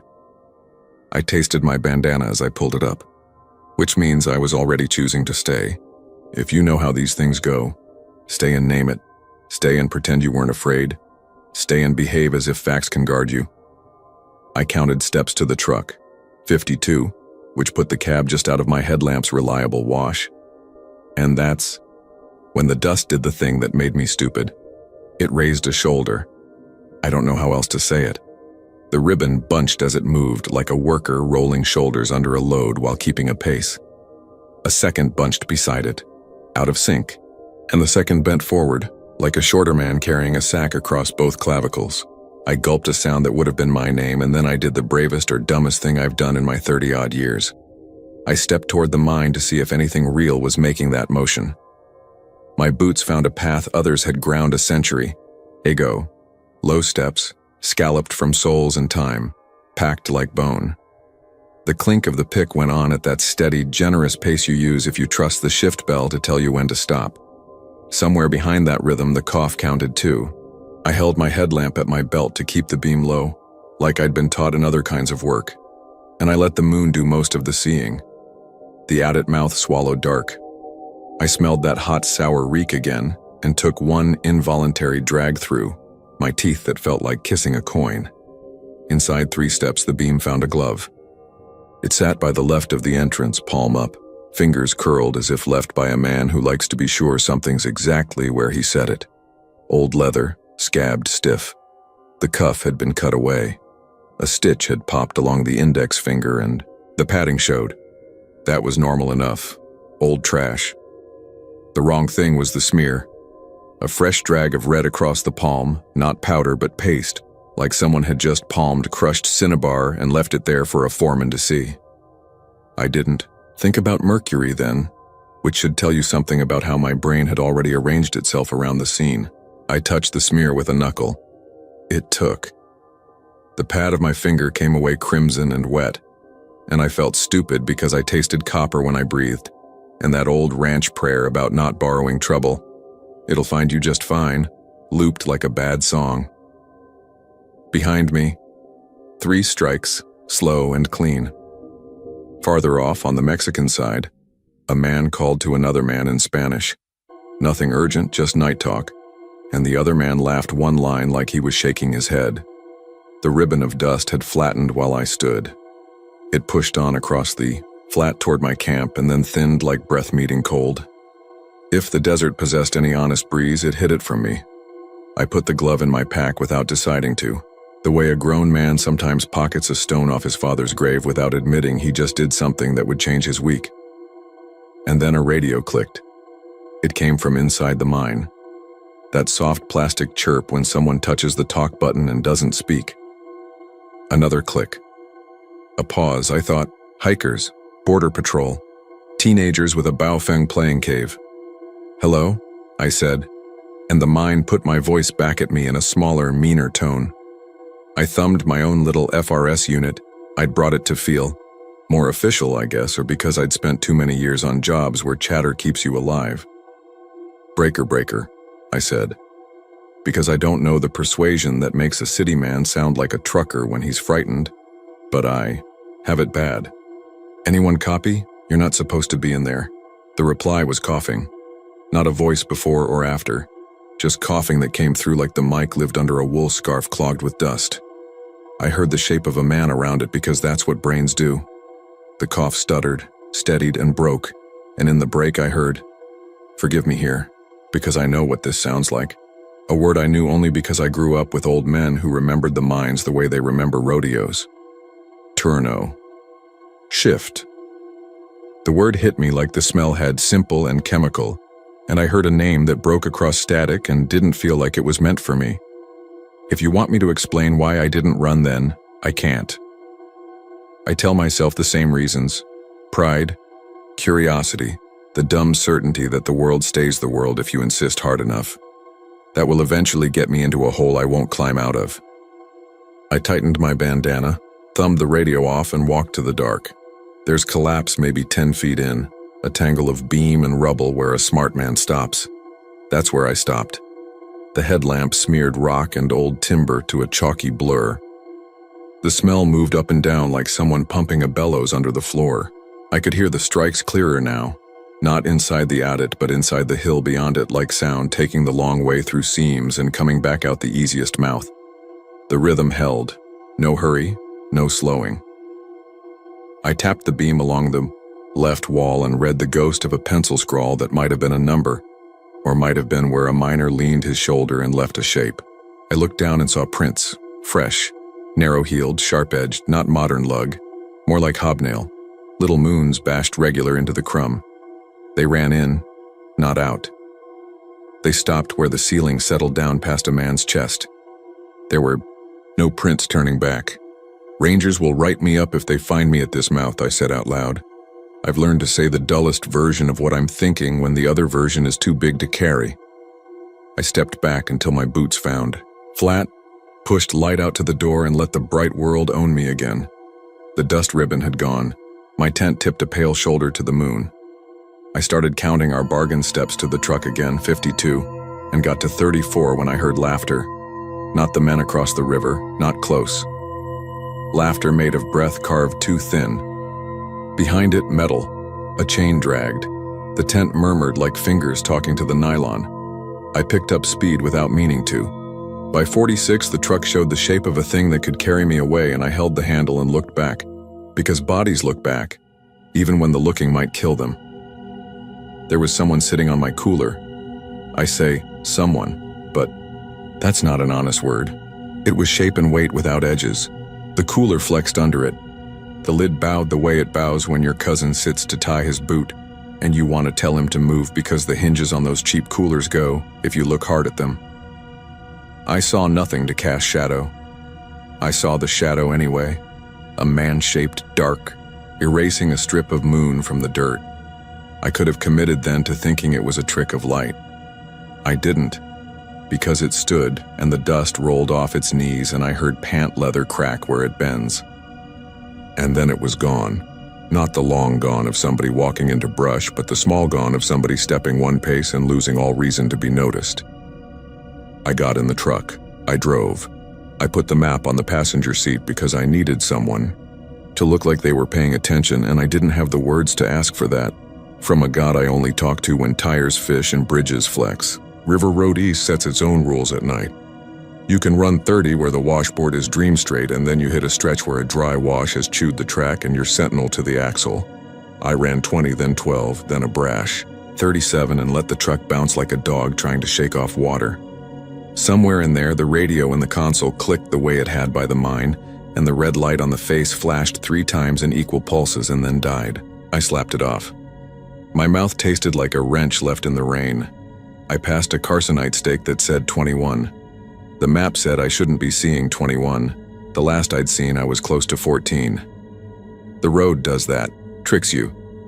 You don't mark a particular bend and you're convinced the world moved while you blinked. But the stake made me angry because I depend on cheap markers staying cheap marker honest. I stopped. I got out. I walked to it and put my headlamp on it like a cop trying to scare guilt out of a license plate. The number was hand-scratched with a nail. Not the park's work. Something about that. About numbers somebody else trusts, having been replaced for a reason that isn't clear, took my heat away. I got back behind the wheel and said the names of towns like they were saints to call. Lajitas, Study Butte, Terlingua, Alpine. I named the road, FM 170 to the west, where it scallops the river between Big Bend Ranch and Mexico. US 90, I-10. None of those could help me on that particular washboard, but I listed them, and the listing steadied my hands. I made the blacktop near midnight, somewhere east of the turn to Black Gap. The moon silvered the sign, and the sign looked, more trustworthy than anything I'd seen for an hour. At the Panther Junction four-way, I didn't slow for a ranger because there was no ranger. I drove toward Rio Grande Village, like a man outrunning smoke that had no source. The road dipped and rose soft, the sort of engineering that reminds you the park was built by hands and budgets that expected it to last. At the fossil bone exhibit pullout, I pulled over and breathed until my breath did regular things. I slept at the campground with the other wise people who choose flush toilets over private hauntings. I parked under a cottonwood and cracked the windows and laid across the bench cowboy style. In the hour before dawn, the air dropped to something like 55 degrees. By 7, I had the stove going again, tortillas and peanut butter because ritual reassures organs. I checked the glove. The smear looked darker, less wet. I brushed my thumb along the palm and got red. It spread on my skin as if it had been waiting for heat to wake it. I wiped the thumb on a shop rag I keep folded in the door, and the red streak sank and wouldn't let the rag go. I dropped the glove in a Ziploc, sealed it, and turned the bag around 3 times like a man putting faith where it doesn't belong. A raven landed on the fire ring and clucked as if he had a joke I would not enjoy at my expense. I know you want me to have gone straight to the Rangers. I didn't. I felt stupid about being spooked. I felt like a man who heard an old story, so, well, he'd talked himself into finding proof of it. I drove to the Rio Grande Village store and bought coffee in a styrofoam cup that burned my palm in a way I liked. The clerk asked if I'd had a good night. Real quiet, I said, because language bends around a man's pride. On the corkboard by the door, a flyer advertised a lecture about Mariscal history. Black and white photo of men standing like rough punctuation atop the furnaces, hats tipped, one with a scarf across his nose, though dust always finds you anyway. The name under the photo, Moreno, made me think of the voice I'd thought I heard, and I got mad at myself for letting my head suggest memories for pictures to match. I went back to the mine in daylight. I know. But the day does a kind of witchcraft over bad places, makes them small enough to hold, and arrogance loves noon. The ribbon of dust I'd watched had left nothing I could swear to. The adit looked like a hole in a story. The glove spot in my pack felt like a cold coin against my shoulder blade, though I'd set the burden as even as I could. Vultures worked a lazy circle far off. A grasshopper sprung into my pants cuff. Something tiny chittered under rock. The cough in my memory turned into a noise men make when they're laughing with a cigarette and it catches wrong. I took photographs. Like a tourist, which is a way to keep a place outside your head, retorts brick red and spalled, the hoist frame reaching a single beam into sky like it had a question. The old bunkhouse foundations squared like someone had traced the memory of walls with a stick. When I turned to go, the radio clicked in my pocket, the red light winked twice and died. The screen looked like it does when you're deep underground and the world forgets to carry your voice out. The second night I camped farther off, upwind by any reasonable measure, on a rise where the mesa to the east made a black sawtooth. It felt safer to see distance, which is a philosophy that works until distance decides to get personal. I ate cold because I didn't trust flame not to draw something that liked seeing its own light reflected in tin. I wrote notes in a little spiral I keep in the glove box. Hobnail prints in, none out. Dust flowing like smoke low. Glove smear wet. Radio clicks. Number stake scratched. The fall of pen on paper calmed me. The weight of facts lined like fence posts across a field you don't want cattle wandering into. About 10, the wind died completely. You can hear a hawk move air with its primaries when it's that still. You can hear a beetle hit your tent wall and fall like a tossed bead. The moon burned higher, colder.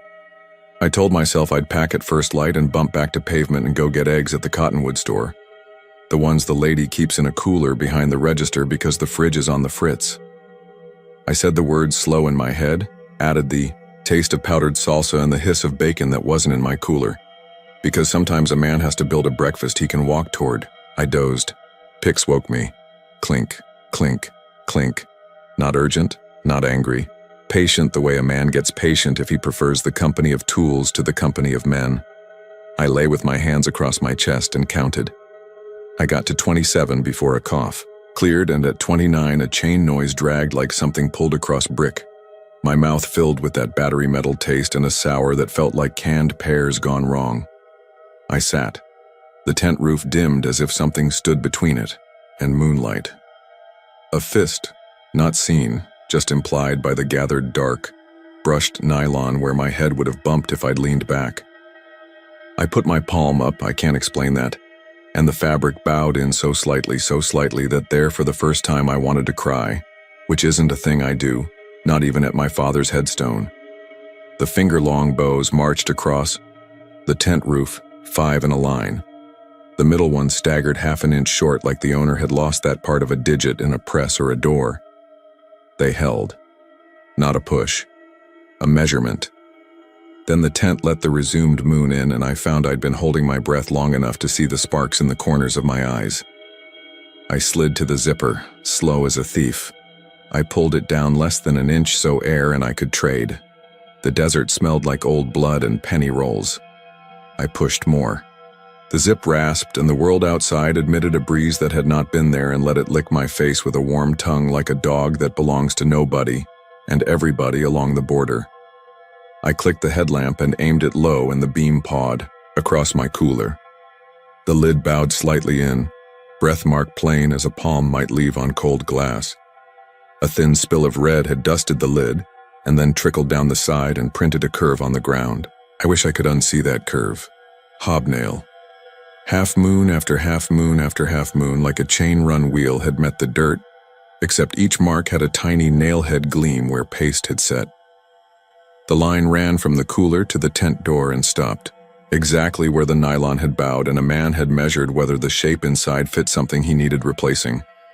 I admit I made a noise then, a very small and embarrassing one, and the dust curled like I'd blown on it.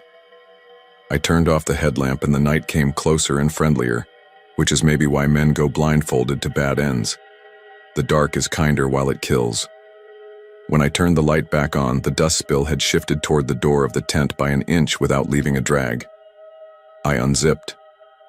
I stepped out because I am a man, and sometimes that's the only explanation you'll get for a thing that smart cattle would not do. What follows is small. That's how it works. Big things rarely happen in deserts. The desert prefers the arrangement of minor betrayals that add up. I stood barefoot on cold dirt and felt grit seal to my skin with a damp I pray was the breath of plants, but no, wasn't.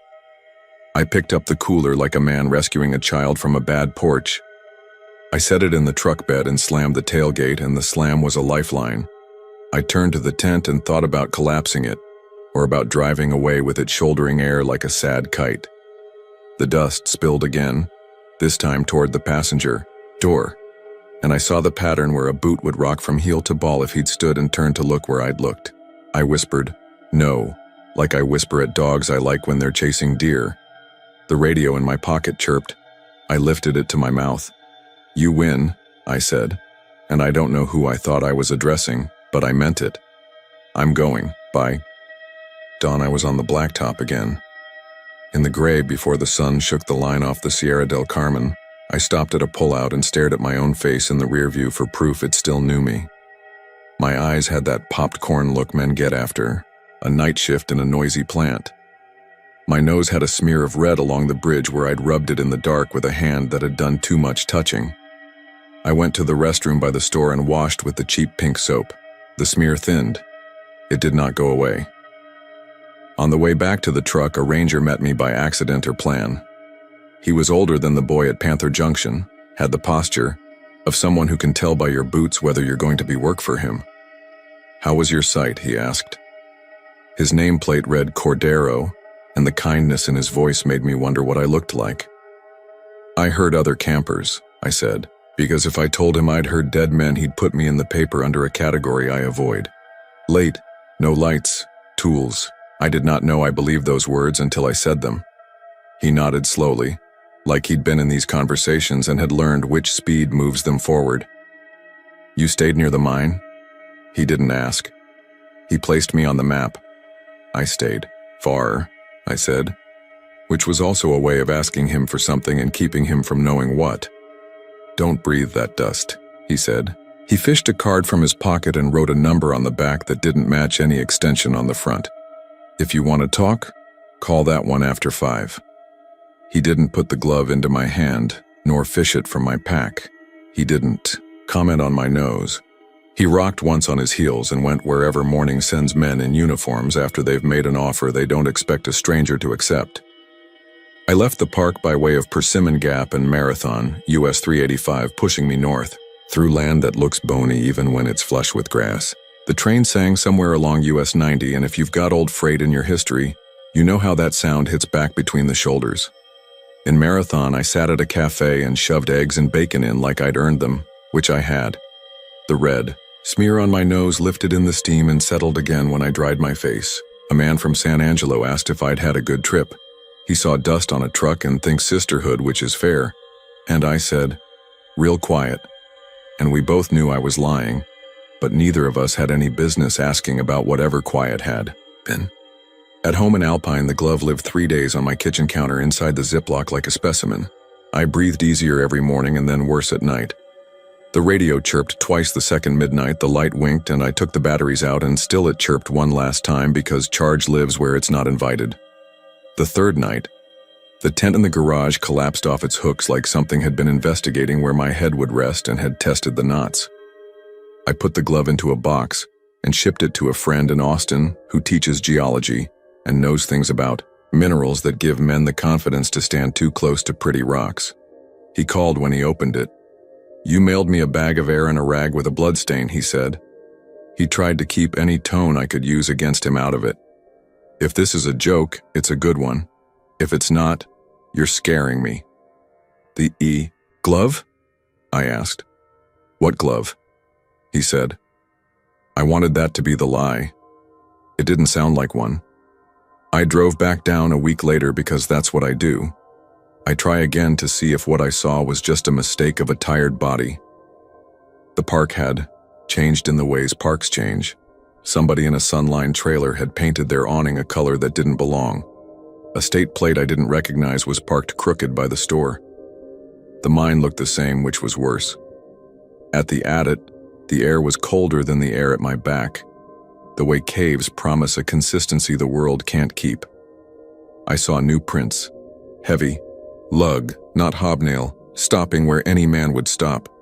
The glove wasn't where I'd found it. I hadn't expected it to be, but I'm telling you that fact so you know I looked. At the spot by the cooler, the ground held something small and ridiculous and perfectly shaped by human habit. The curve of a peanut butter smear in the dirt where a knife must have swung from jar to tortilla and dripped. The smear had been covered and uncovered. It lay in a shallow crater the shape of a boot heel rocked and lifted exact, and the smear had taken red. It flaked when I breathed on it. It smudged skin when I touched it foolishly with a finger I've since chewed ragged. I turned and the desert pretended it hadn't been listening. I've said this plain, but there's a part that won't fit language clean. I didn't see faces. I didn't shake hands with a storybook man who tipped his hat and told me to say hello to his widow in a town that no longer had a store. I only heard the rhythm of work where no work has the right to continue and smelled sour breath and watched dust carry itself where air wasn't wanting the chore. The rest lives in the rag in my truck door that won't wash clean. In the radio that chirps twice if you leave it on a shelf near the garage door and leave the door open. In a call log that shows an outgoing to a number with 4 digits where 7 should be time-stamped 11:47 p.m. the second night, when I swear I never touched the buttons.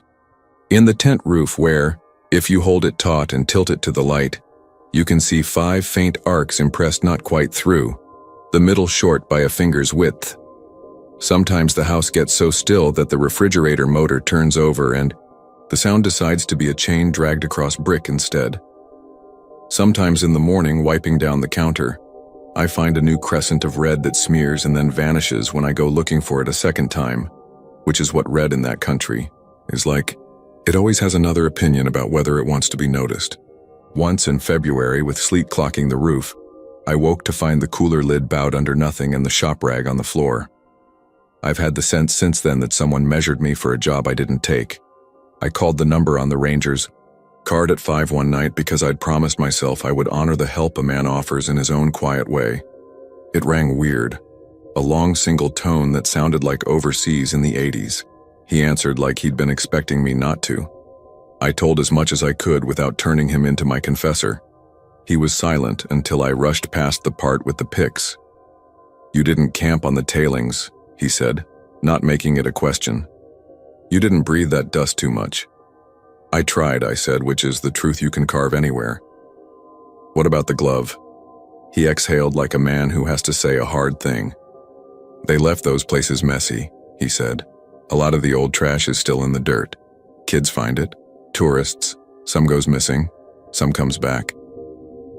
The phone clicked. Not a loss of line, but the particular click you get when another phone on the same old circuit lifts somewhere. Then faint, what might have been a cough so quiet it could have been the line clearing itself. "I'm not crazy," I said softly, "because if you say that too loudly, nobody believes you." He didn't say I was or wasn't. "Don't camp there, again," he said. "If you go back, go in daylight with somebody who carries you on his paperwork. If it coughs, leave."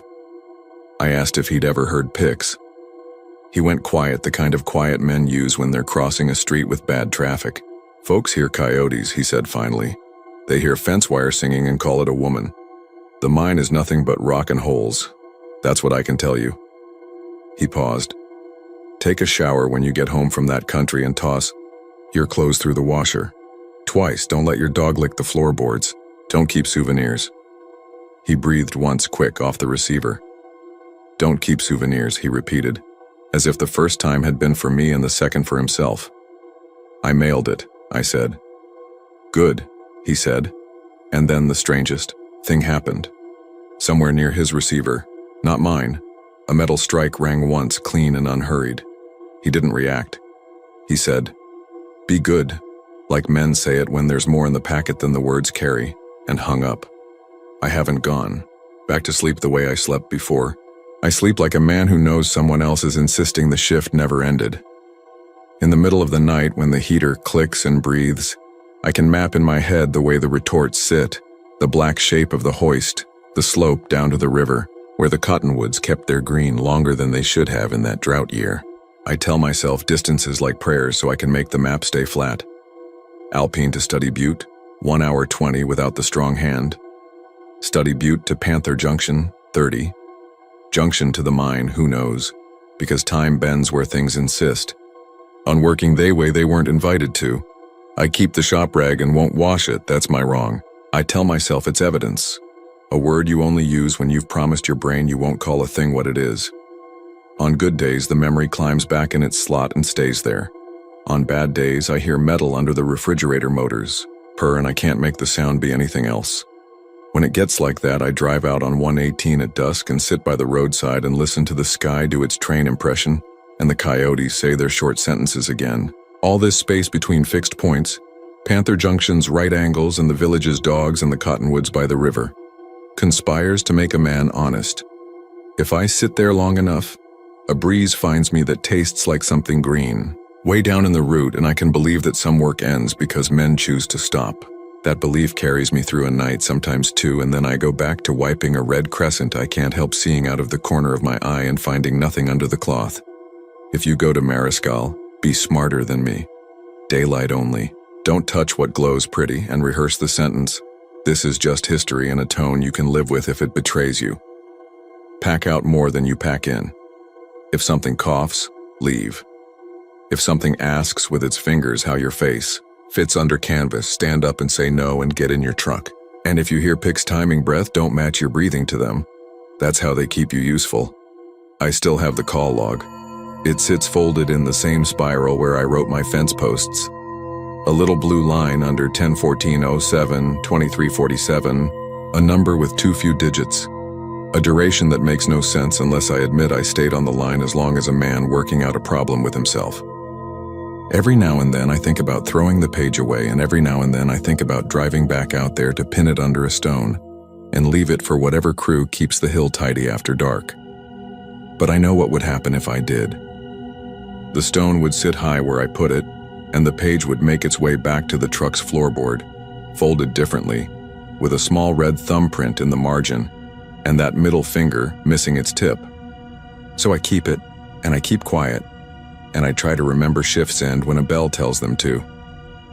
Last week, cleaning the truck, I found a tiny nailhead glint in the carpet by the passenger footwell where your boot rocks if you're watching the road, for hogs. I picked it out with tweezers. It wasn't a nail.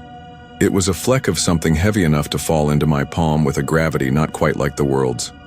In the afternoon sun, it shone like a coin.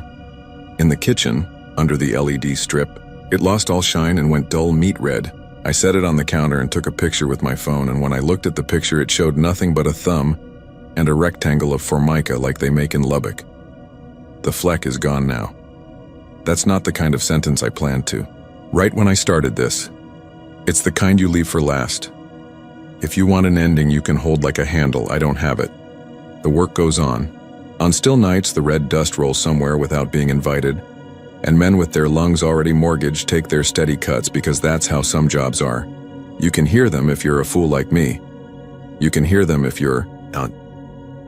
I close my eyes and I'm back there, counting 52 steps to the cab, bargaining with distance, promising I won't look back. I look back. The cooler lid bows, the tent roof dimples, the glove sits where a man who likes his tools neat put it down for a moment, while he scratches a number on a stake with a nail, and the hill breathes through a hole. Clink, clink, clink. The red dust finds its own moonlight and goes to work. And I keep breathing on a different count. The one that ends shifts.